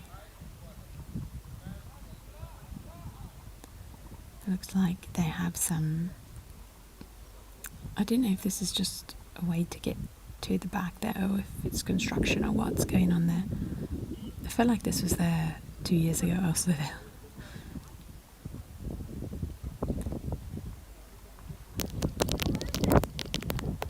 So apparently in Greek, Sphinx means the strangler, and then in Arabic it's sort of translated to something like the terror. So there's a lot of I guess historians just kind of looking at the meaning of that, and then the reason it was placed there in front of these pyramids. There's possibly a secret chamber inside as well, inside the Sphinx.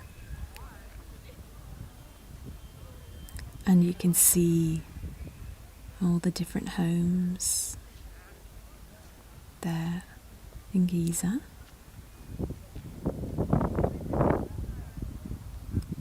It's just like desert, you know, just sand for days.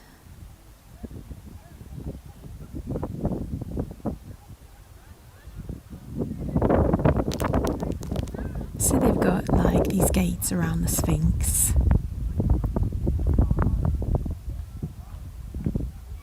It's interesting because like the Sphinx had, it felt like more protection than any of the pyramids did.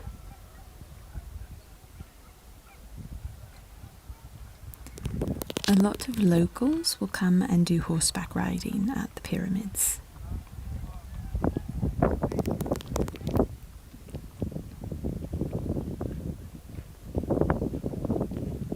This is just the area around the Sphinx. I couldn't actually touch the Sphinx.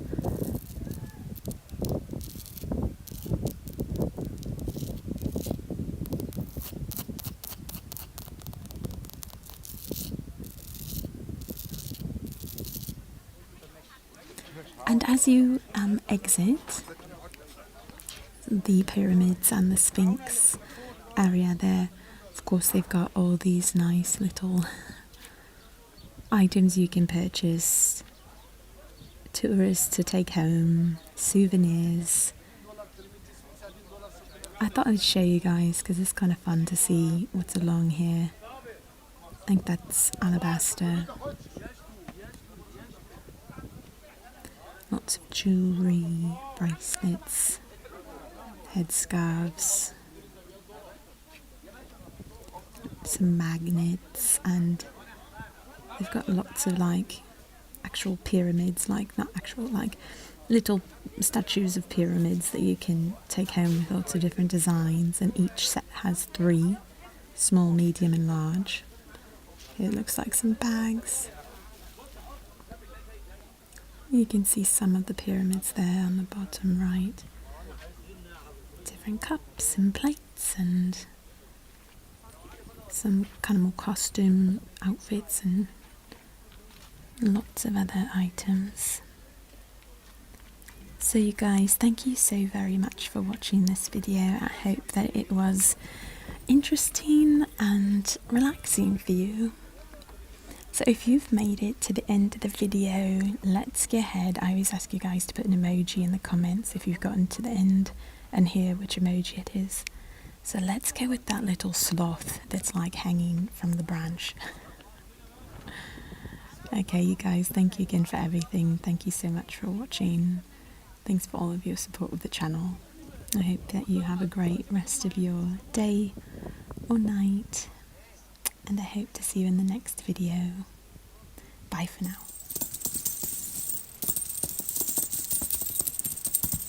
Hey you guys. I am very excited for this video because this is a jewellery shop at the outdoor marketplace I have been doing tap throughs at for you guys. And I just love the sounds of these jewellery pieces, so I hope that you guys do as well. There's a no talking version of this video that is already out, and I have an Egypt playlist. You can go there, it should be in the description box if you want to see any other videos in this marketplace.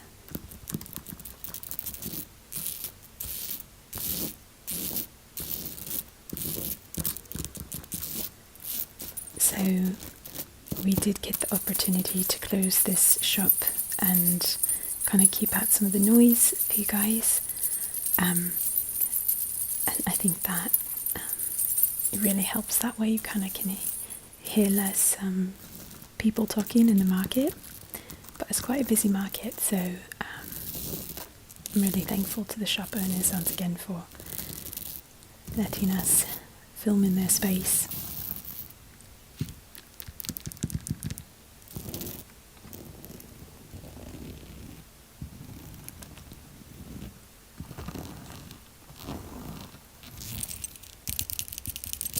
So many unique designs in the jewellery here. It's a really large necklace.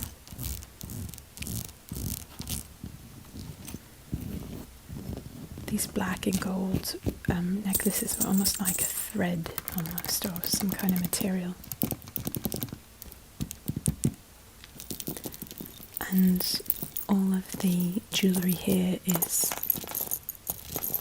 placed with like a backdrop of this black cloth, and is kind of pinned into this board.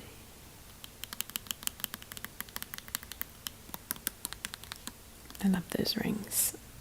You guys, I have one of those rings. You've probably seen it before. Not from this shop, but from this market from 2 years back when I visited Egypt. This is just a section with all the different bracelets, some metal, some beaded.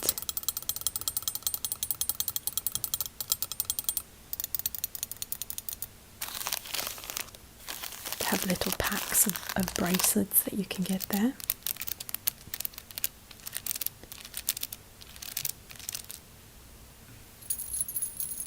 Those are actually anklets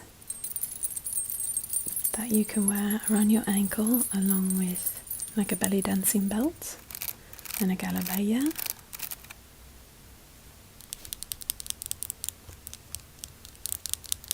Different kinds of bracelets here. So many options. I love this store. I love it. This is like a gigantic bracelet with an owl. I like those cuffs. I guess I would call those cuffs more than just a bracelet.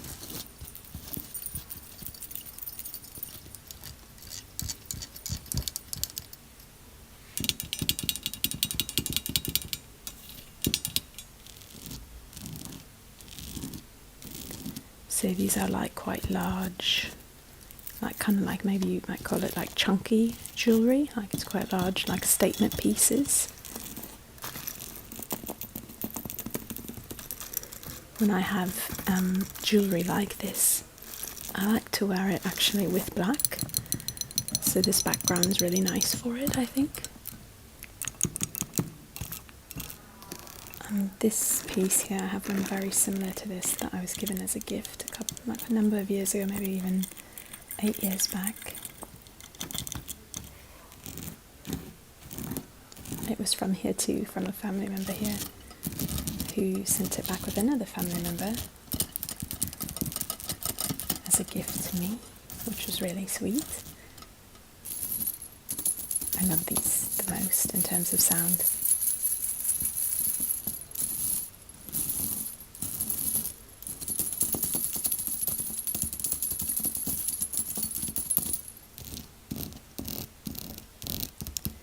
So yeah, if you were to wear a statement piece like this, I would suggest like that your dress or outfit be a bit more plain, or like one colour,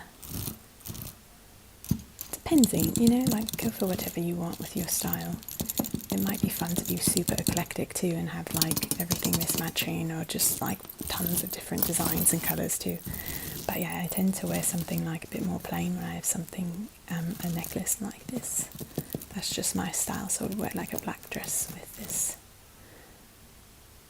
I loved this one, so I gave you guys a thumbs up to let you know.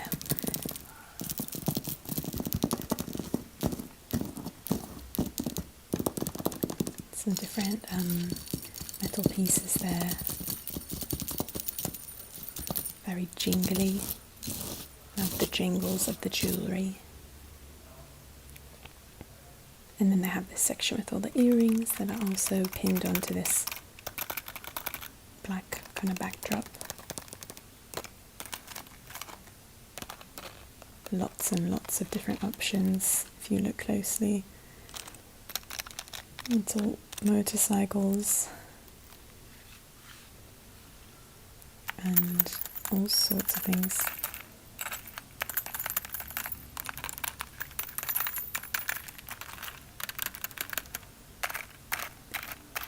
These are all, like, most of them they're quite lightweight. They're made of a material that's very lightweight. And so even if they're kind of long, they don't like pull on your ears at all usually. They also have these necklaces on display, a few that are like really nice and have unique designs to them. I love that. I like this cuff very much.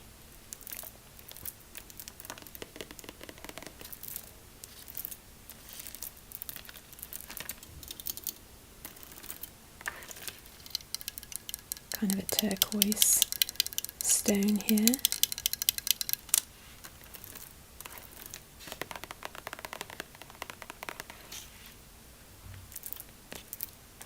And kind of a brown, maybe amber colour. Some maroon beads.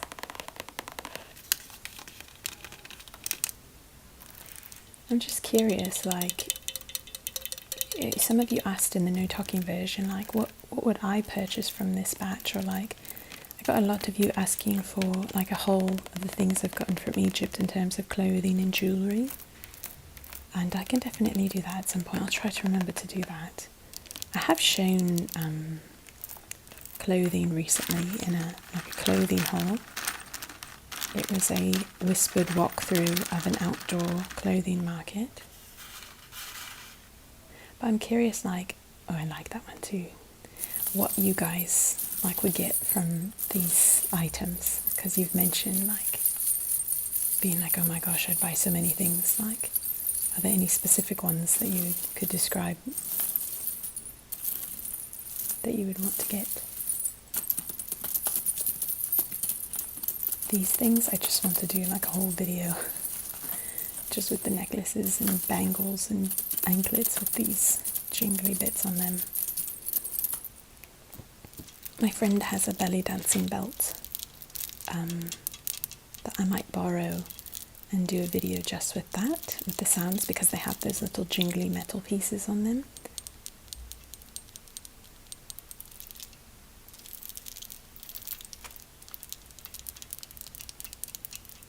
I actually have done a video with just my belly dancing belt before, like maybe 4 or 5 years ago,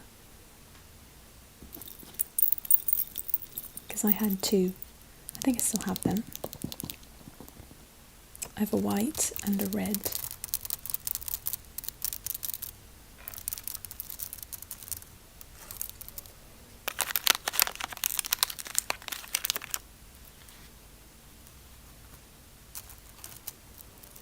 So some of you guys have been asking for more stories of my friend with the twin boys, because I haven't shared stories about them for a while, because I've not lived with them for quite some time, but I speak to my friend every day pretty much. And the other day she told me a really good one of her twin boys. They're now 3 years old. And so apparently they had this like kind of stuffed animal, and they opened it up, ripped it open and pulled all the stuffing out, and it's very large. So they pulled all the stuffing out, which they do that with things sometimes. And their dad came and told them, okay, you have to actually put all the stuffing back inside of this animal, and before you can have your snack time. You have to put that all back. That was their consequence for doing that. So he left them for a bit to put all the stuffing back. Apparently my friend and her husband came back to check on them, maybe like 10 minutes late. Not 10 minutes, they're 3. But enough time, you know, gave them time in their room, because this happened in their room. They had to be in their room and have like their time out, essentially putting the stuffing back. They come back into the room, and on the wall, this home of theirs has these almost like, I don't know what to call them, like old radios, like vintage radios, where like you can like speak throughout the home on them or listen to music throughout the home on them. And my friend had taken it out of the kids' room when they first moved there, because she didn't want like sound to start playing in their room when they were napping or something if she played music downstairs on it. And so she actually removed it from the wall, and there was like a hole there, like a little hole. But they were little, they couldn't mess with it. But since they've gotten bigger, they have this thing where they like to put things in the hole. So the toys, all sorts of things, they put into the wall through this hole, and they stand on like a bed to do it, to get high enough. So my friend, naturally, as they got older, she put the radio back on, because she wasn't worried about them waking up from naps as much, and she kind of figured out how the system worked. And she didn't want them putting things in the wall anymore, so she covered it up, you know, with screws, screwed it in the whole bit. But apparently, during their 5 to 10 minutes of their time out of trying to put the stuffing back, instead of putting the stuffing back, they figured out how to remove that radio piece from the wall, got the screws out. Of course, they didn't have a screwdriver, anything. They got it out, and they put all the stuffing inside of the wall. Oh my gosh, twin boys at this age, it's like... So, you know, that's what they came into after that. Was they were trying to, like, have a punishment or, like, consequence, and they just, like, did it even worse. Oh my gosh. P.S. My friend with the twin boys, she's actually pregnant again. And so, you know, she's been in her first trimester and is exhausted beyond belief. And she's dealing with their shenanigans.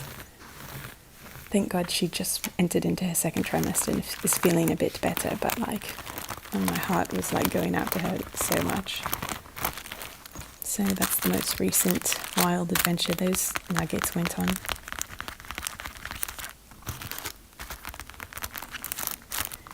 So here, you know, I've just been showing you all the jewellery, but these are some little wallets and bags, little purses with some beautiful designs on them.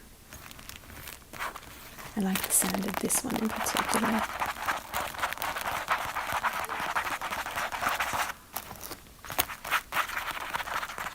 And I like the look of this one. I like the yellow colour.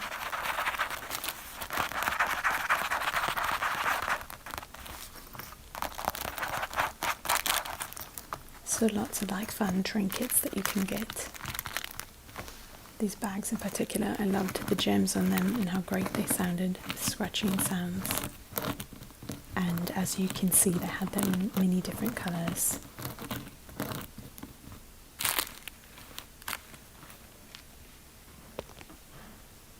I love the rings. And more of these beautiful necklaces. So many beads.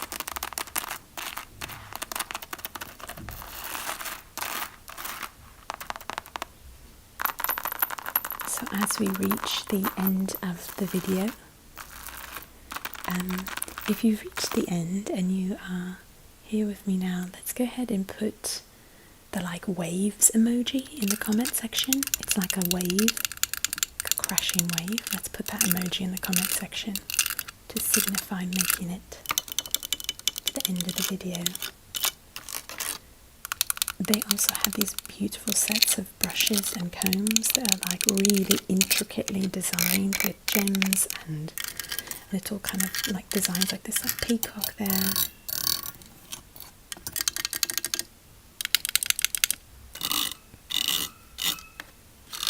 So I hope that you guys have enjoyed seeing all of these shops. I think I probably have one more to show you.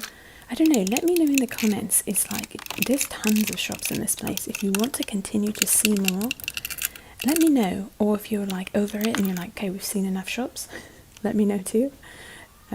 Just tell me where you're at with that, if you want to see more or not. And we'll go from there. So I hope you enjoyed the video. I hope you have a great rest of your day or night. Thank you for all of your sweet comments and encouragement, you guys. Bye for now.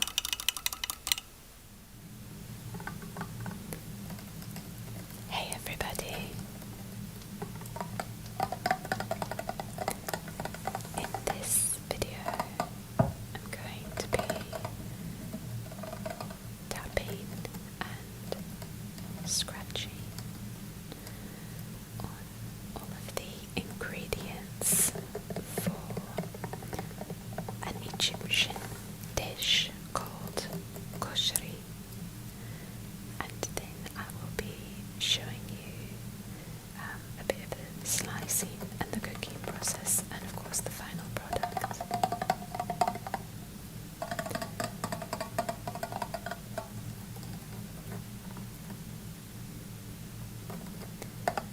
The first item are these lentils.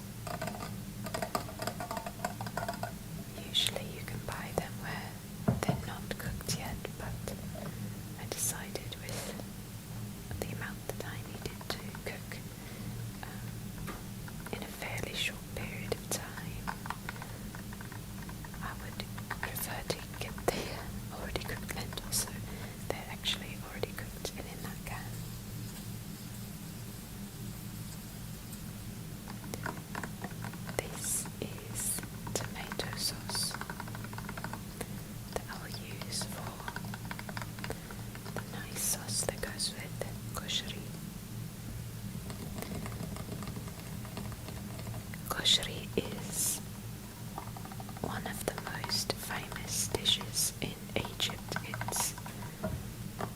It used to be considered like a street food in Egypt. Everyone can afford it. It's got a number of ingredients which you're going to see now. And yeah, still today everyone loves to have koshari. People make it in their homes. You can get it at restaurants. There's whole restaurants just for koshari.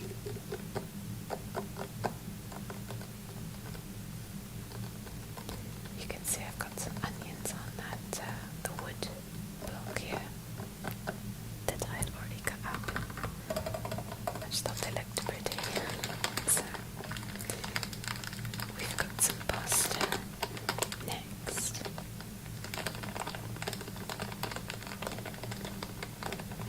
I'm going to just give you a quick rundown of what is in this dish. It's a very interesting mix and it's so delicious.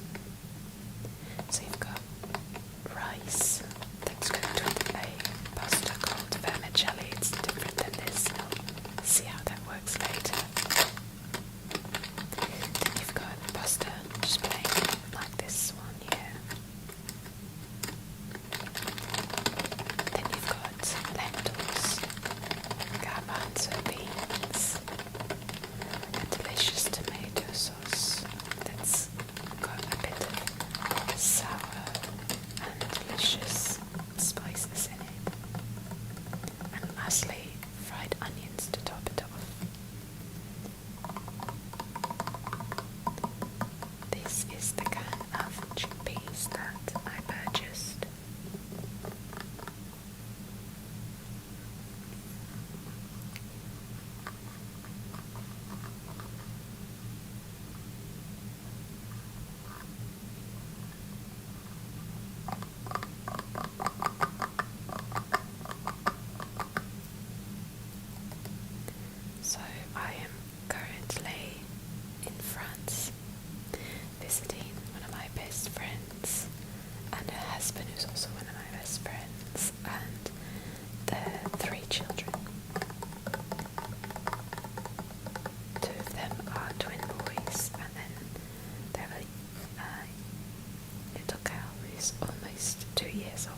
oil that I'm going to use for frying the onions. You do need quite a bit of oil. This is sunflower oil. Get any oil that you can fry in. I usually use vegetable oil, corn oil, but in this case I'm using sunflower oil, and it said on the bottle that you can fry with this, so yeah, you'll need a bit because you're deep frying essentially the sliced onions. I use white onions. I think everyone uses white onions for this recipe.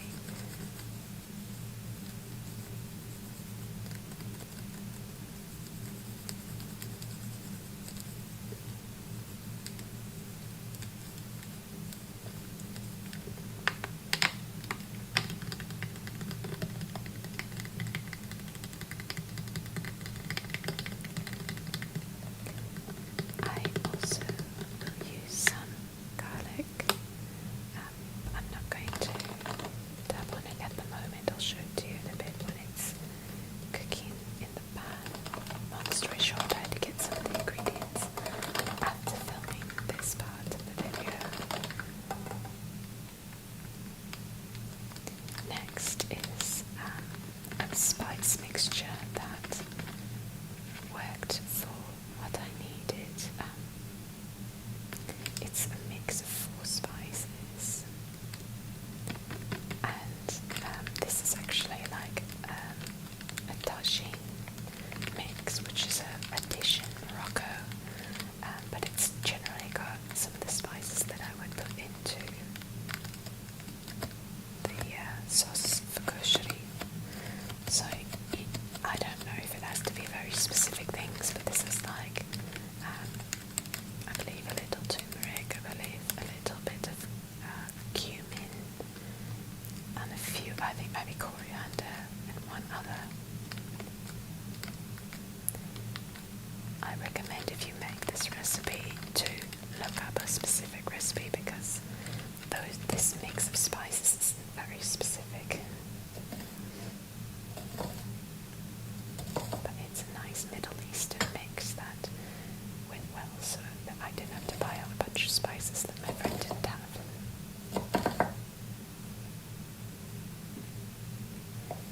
So you want to slice up the onions in like equal sizes. So I like doing them long like that because when they fry up they're just going to look nice. But if you have shorter pieces like this, just go ahead and chop it in half. Later I'll separate all the pieces so that they're not stuck together. When you fry them, you want them to all be separate. You know, like the layers of an onion, you kind of want to peel all the layers separate.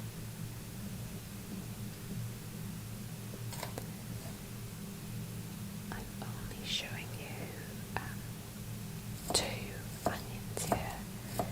I actually put 8 onions into this recipe I was cooking for,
I have eaten this meal many, many times, but this is actually only my second time making it. The first time, I wasn't sure how long it would take to fry the onions. I didn't really know the process, so I kept thinking I was doing it wrong because they weren't like turning brown. But I'm going to show you later the process, and you'll see that it takes a while, but they eventually turn nice golden brown.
fry.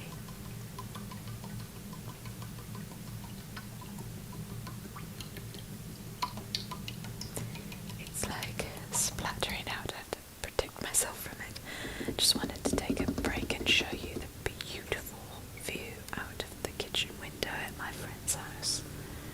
This is her backyard overlooking the mountains. It's just so beautiful.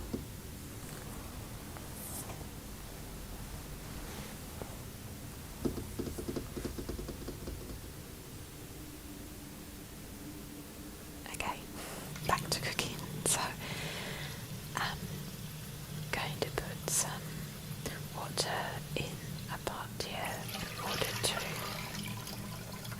prep it for making pasta.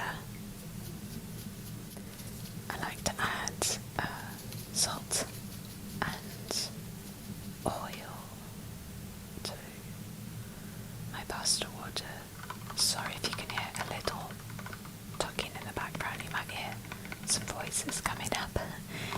People came home, etc. Anyway, yeah, I add salt, quite a bit of salt and oil to my pasta water before cooking the pasta in it. This is the pan I'll use for my sauce. This is what the rice looks like when it's finished. Do you see the vermicelli pasta, the brown bits? They rise to the top. I'm going to show you kind of phase by phase for the progressiveness, like how the onions progress. A little bit of chopped garlic there, just wanted to show you that. Couldn't chop it on camera because it was too loud at the time. But this is the progression of the colouring on the onions. Now I'm actually going to just fully turn the sound off because people were home at this point and the kids were shouting, etc. So forgive me, but at the end you're not going to hear the sound. But we're almost finished here. I'm just showing you the way I sauteed the garlic, and then you add in the tomato paste once the garlic is. You don't want it to get too brown, then it kind of loses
will not remember every detail, but for example, this one, I do remember her saying that this was like one of the first rulers and different kinds of. Do you see that kind of triangle on there? Like different kinds of ways of measuring and such. The shape of this kind of blue item here. This is apparently the shape of the Nile, sort of. And it's a very common shape that you'll find in Egypt. I know we've passed it now, but you'll see that a lot if you ever travel in Egypt. This part was showing different ways of how items are coloured, fabrics are coloured.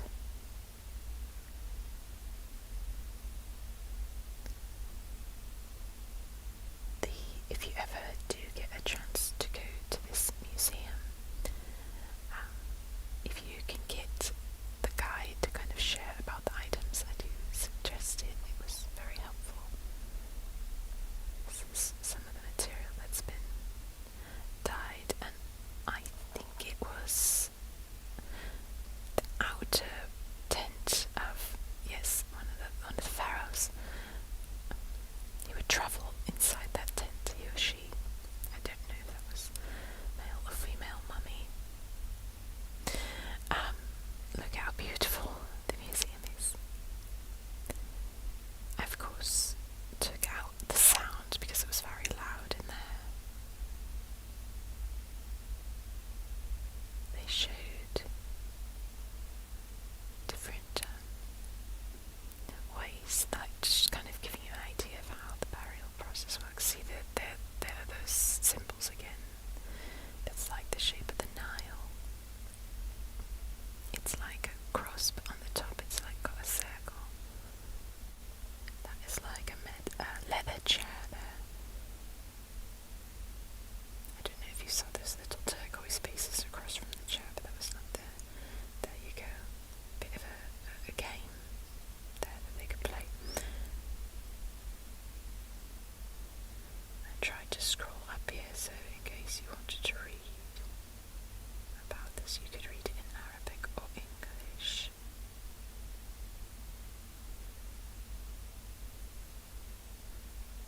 So it was basically one really large hall, very open, very high ceilings, and lots of different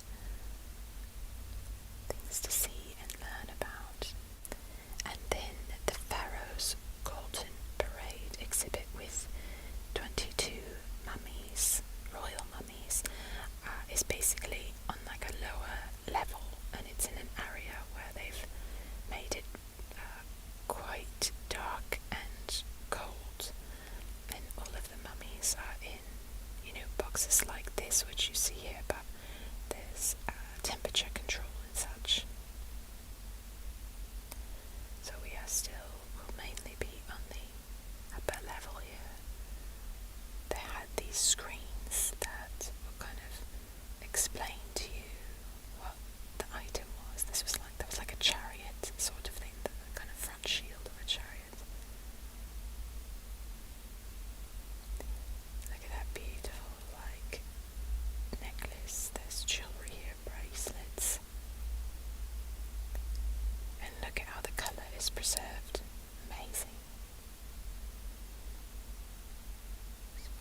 Yeah, you can read that if you want to ever pass something. I tried to kind of show you sometimes the description of the exhibit. There you go again with the like crosses with the circle on top. I apologise. I don't remember the name of them, but it's very, very common to see in Egypt, and I did not know until this day why they were shaped the way they were. But yes, it's like the Nile River, the shape of the Nile River apparently.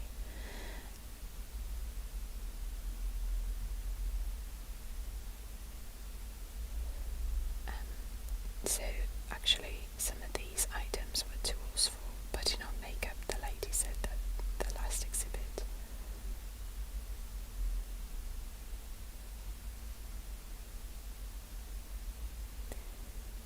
Egyptian civilization is amazing. The amount of things that the Egyptians invented is amazing. So this was an important woman. I can't remember who she was, but she did have a limp like this. So they created one of the first prosthetic toes for her so she could walk. And they're showing how they did that. They have it on the screen and explain how they did this. And created this little piece here for her.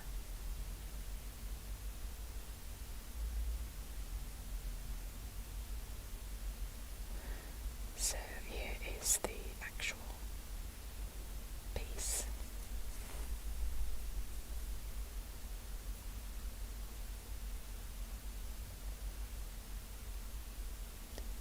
I see it there. I was trying to kind of get closer, but that was what they created for her. Some different tools, and so this is interesting. This was, if you could see, that's basically a woman kind of like standing or in a squat position, and that was for giving birth.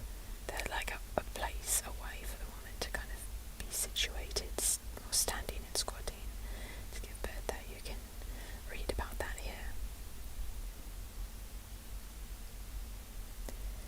And this was like sort of the idea of telling time with the sun. You can see here the way the steps are organised there, and the way that the sun was hitting this area in any particular time of day. You could tell what time it was. Just, so creative. That was some money back there. You see the different coins.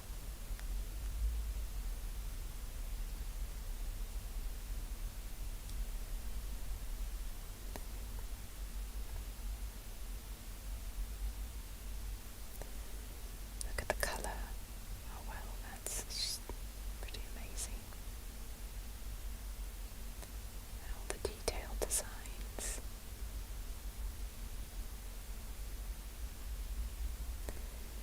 These was some clothing that had been preserved.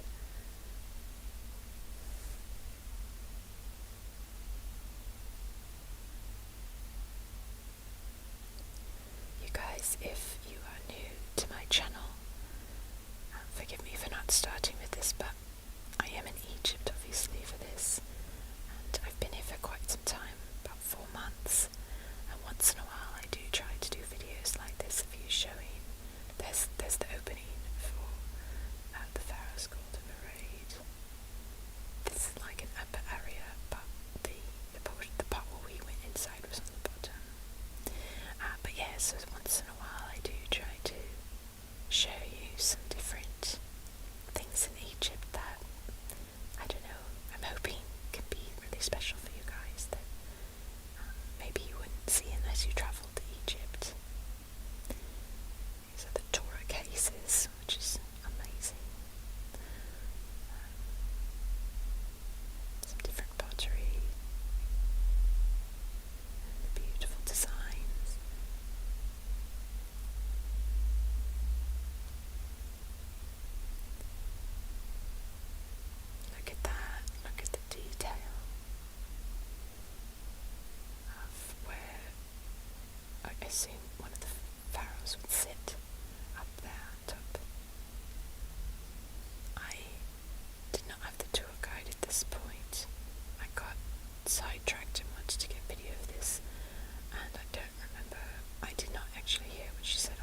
to signify that we've made it to the end together. So thank you guys for watching, and I hope to see you next time. Bye for now. Hey you guys. So in this video I am going to be tapping and scratching through probably my favourite shop in this outdoor marketplace in Egypt that I have been taking you guys through. Been doing a bit of a series for you, going through different shops in this beautiful marketplace. And yes, I think the light shops are my favourite. So I'm really excited to show you through this particular shop. There are lanterns, and there's also some decorations for the walls, and but primarily just a really beautifully lit up shop that I will give you a bit of a tour through.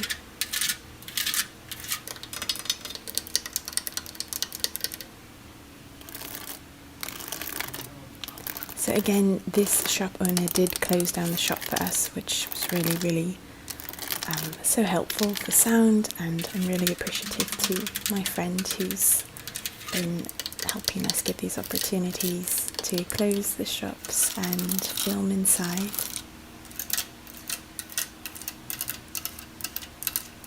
So many of you have asked if I had to explain to the shop owners ASMR, etc. But no, I don't. My friend does, and I'm really thankful for that, because it would be quite the show watching me try to do that.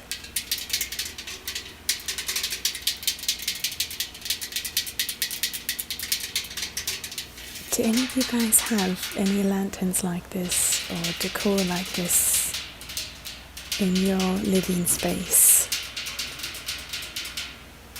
Is this your what's the word? Aesthetic? Like your style? It is most definitely mine. So that's why I get so excited. So the shop does have some of these beautiful, intricately decorated kind of wall art pieces.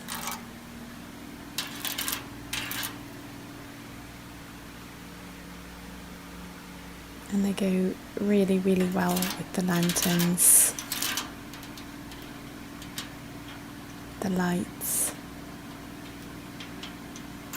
And the shop owner did tell me that I guess the majority of the things in his shop are handmade. Look at this giant lamp. I meant to say lamp or lantern, but it came out lantern, lamp, and the ceiling is just covered in beautiful lamps, which I will continue to show you, don't worry.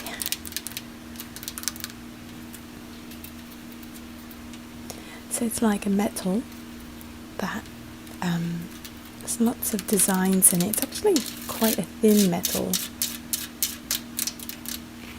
Almost, I don't know, this is me guessing, but it feels almost like a thick aluminum in a sense. Like it doesn't feel like a metal, almost like a plastic covered in what looks like metal. And so I don't actually know what those were, the one I had just been showing you, but I'm kind of just going off of sound and feeling and taking some guesses here what the lights are made from.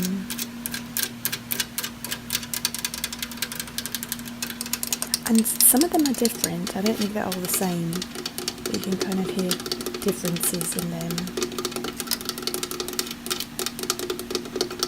If you know the name of this material, let us know in the comments.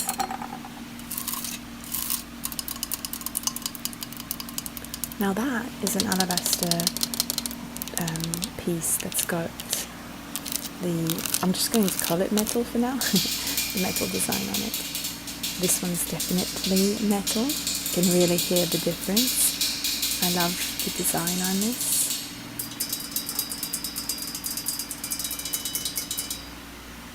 It was quite a warm day, so he did have the fan on. There you can hear it kind of humming in the background there.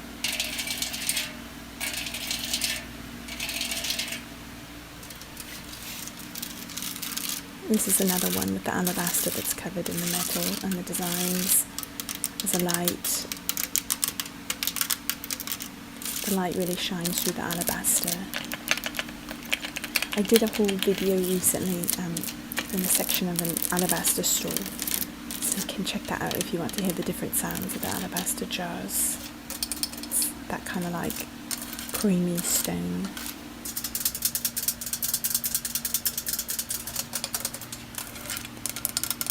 I've actually taken a lantern very, very similar to this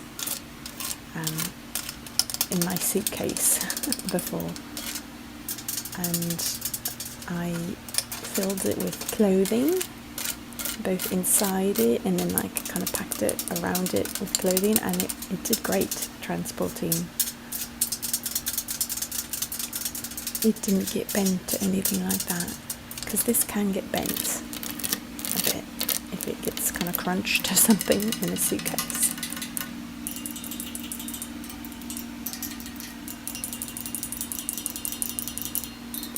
This is the base of the table here, that's glass. That little white jar in the back is also alabaster.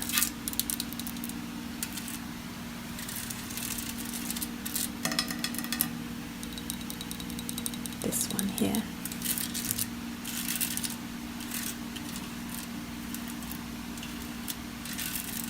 This is also one of the most beautiful shops to look at as you walk by. It's just lit up, like it's like glorious, it's so beautiful. And there are probably about maybe 10 of these kind of lamp shops in this bazaar.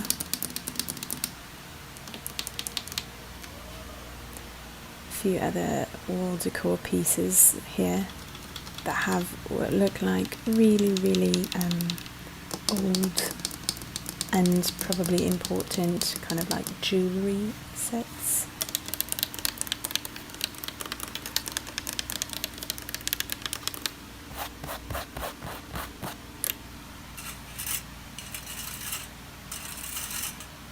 So here that metal is placed on these kind of plates as decoration as well.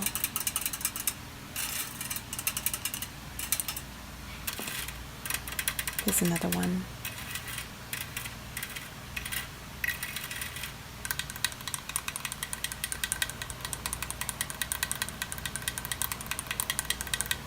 That portion in the middle there is some kind of like ceramic. I'm not entirely sure, but I actually do have a wall decor piece that's just in that material, that's kind of in the center there. And I think it's some kind of ceramic.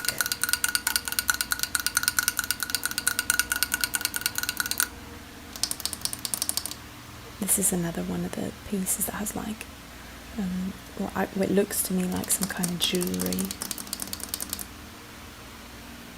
kind of on display.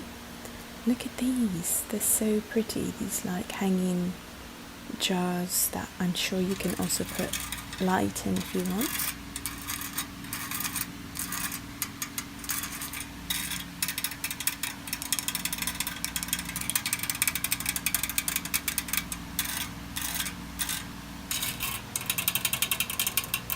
All of the shop owners have been like so kind, really nice and kind people.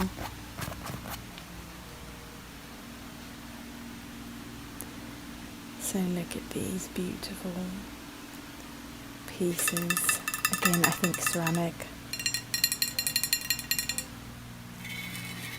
Ah, I love this one. It was like grey, gold, and then with these white highlighted designs. I thought it was really beautiful.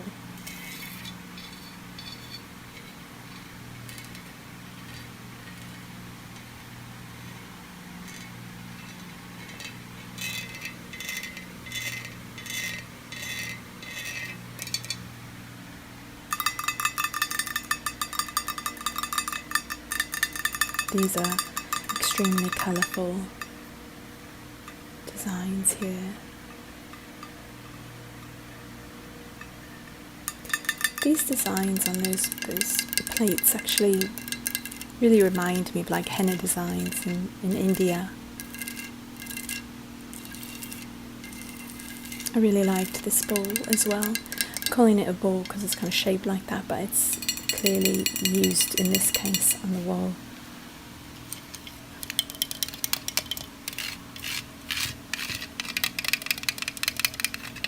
Again, really unique designs here. The red with the darker metal.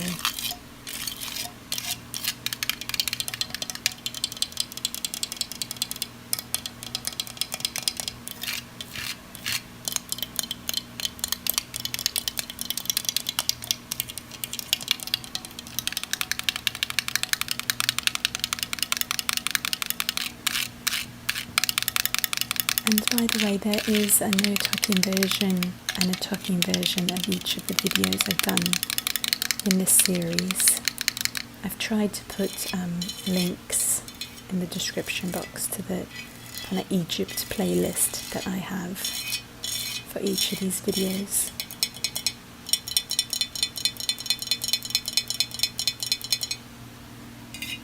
Or you can simply go to my Egypt playlist and kind of see all the different shops in there.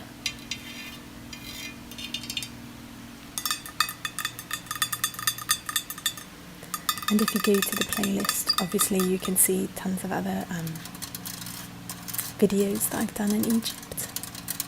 I did go to the pyramids and did some videos there too, which was really amazing. I love this bowl, I love it. This decoration piece, I should call it. I like that burnt, kind of yellow almost colour, mustardy colour. Here's more of a burnt red.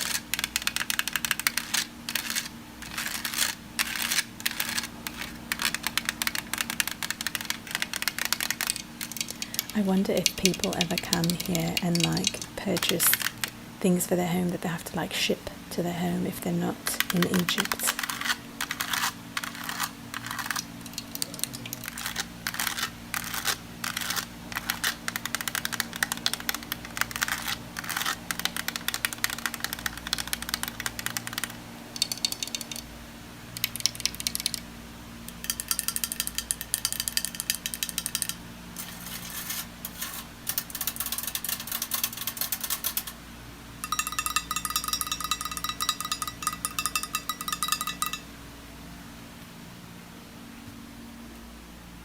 Then they've also got these gorgeous mirrors that are lit up on the frame, as you can see here.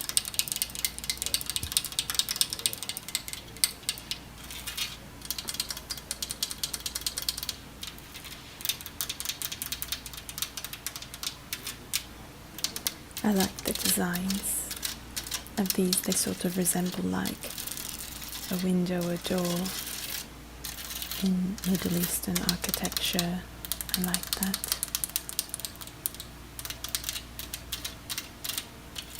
Do you see the reflection in the mirror of the two men there? A lot of these shops have been passed down from generation to generation. And so there's pictures of like the fathers that have owned the shop, maybe grandfathers that have passed on, and they are very special to the family, and so I think that's why they have their photos up in the shop there. One of the shop owners, who's a younger guy that I met a while back, his father passed away, and he and his brother now own the shop, and it's been in his family for some time, so it's kind of a special family business. Most of these shops are.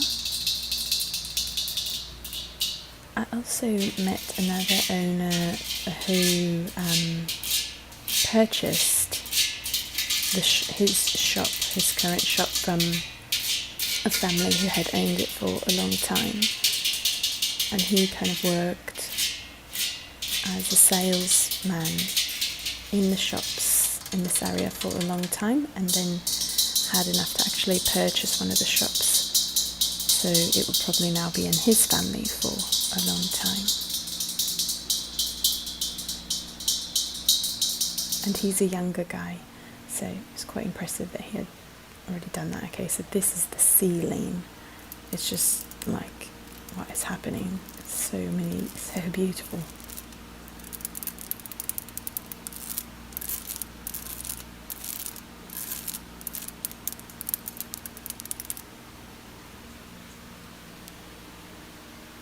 So many beautiful, like, to me it's like a lamp, but it's an art piece really that happens to give light.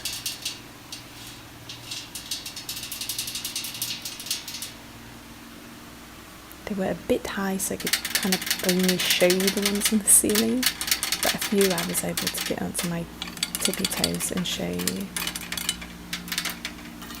More mirrors. I really like this one.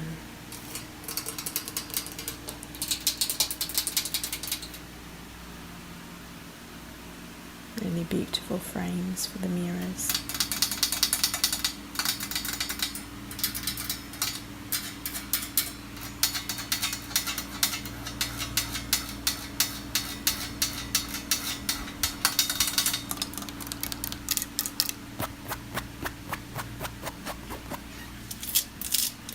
Just like a cushioned little chair there for customers to sit down.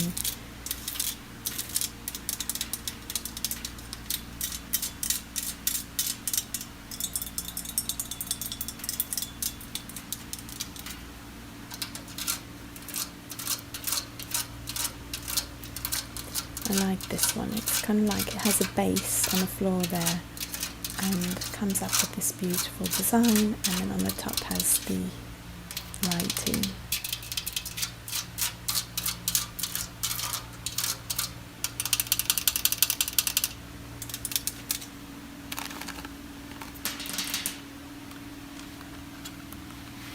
This was his business card. I thought I would show you.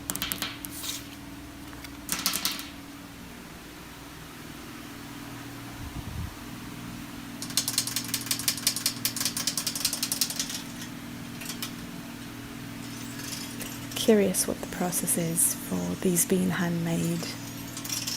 I'd be curious to see where they do that and how they do that.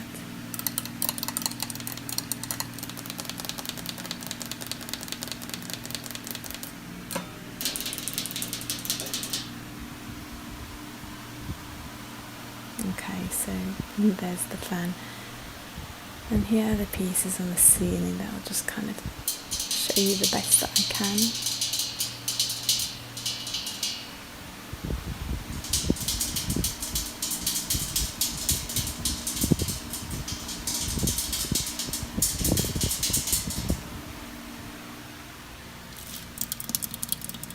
And then they had these like little jars and different things that you can decorate with, these kind of like bottles that have been covered in this metal design as well.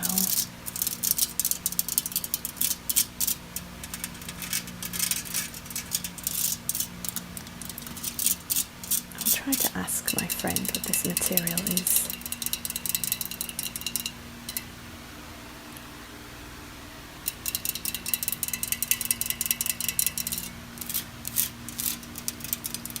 That's another alabaster piece covered in the metal designs, and bottle covered in the metal designs.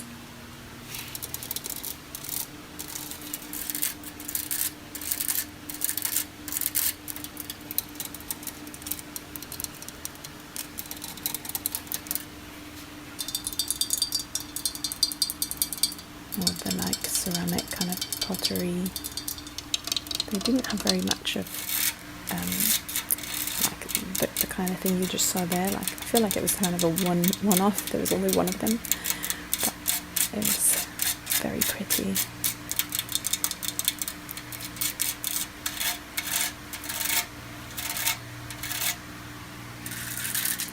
Okay, you guys, so I really hope that you've enjoyed this video. I have one more coming that I'm really excited about too. It's like a jewellery store. I placed a short clip on Patreon recently to give you guys an idea of what's coming. That will be coming fairly soon. I've already filmed it, but I'm trying to give a bit of space between the shop walkthroughs. Look at that.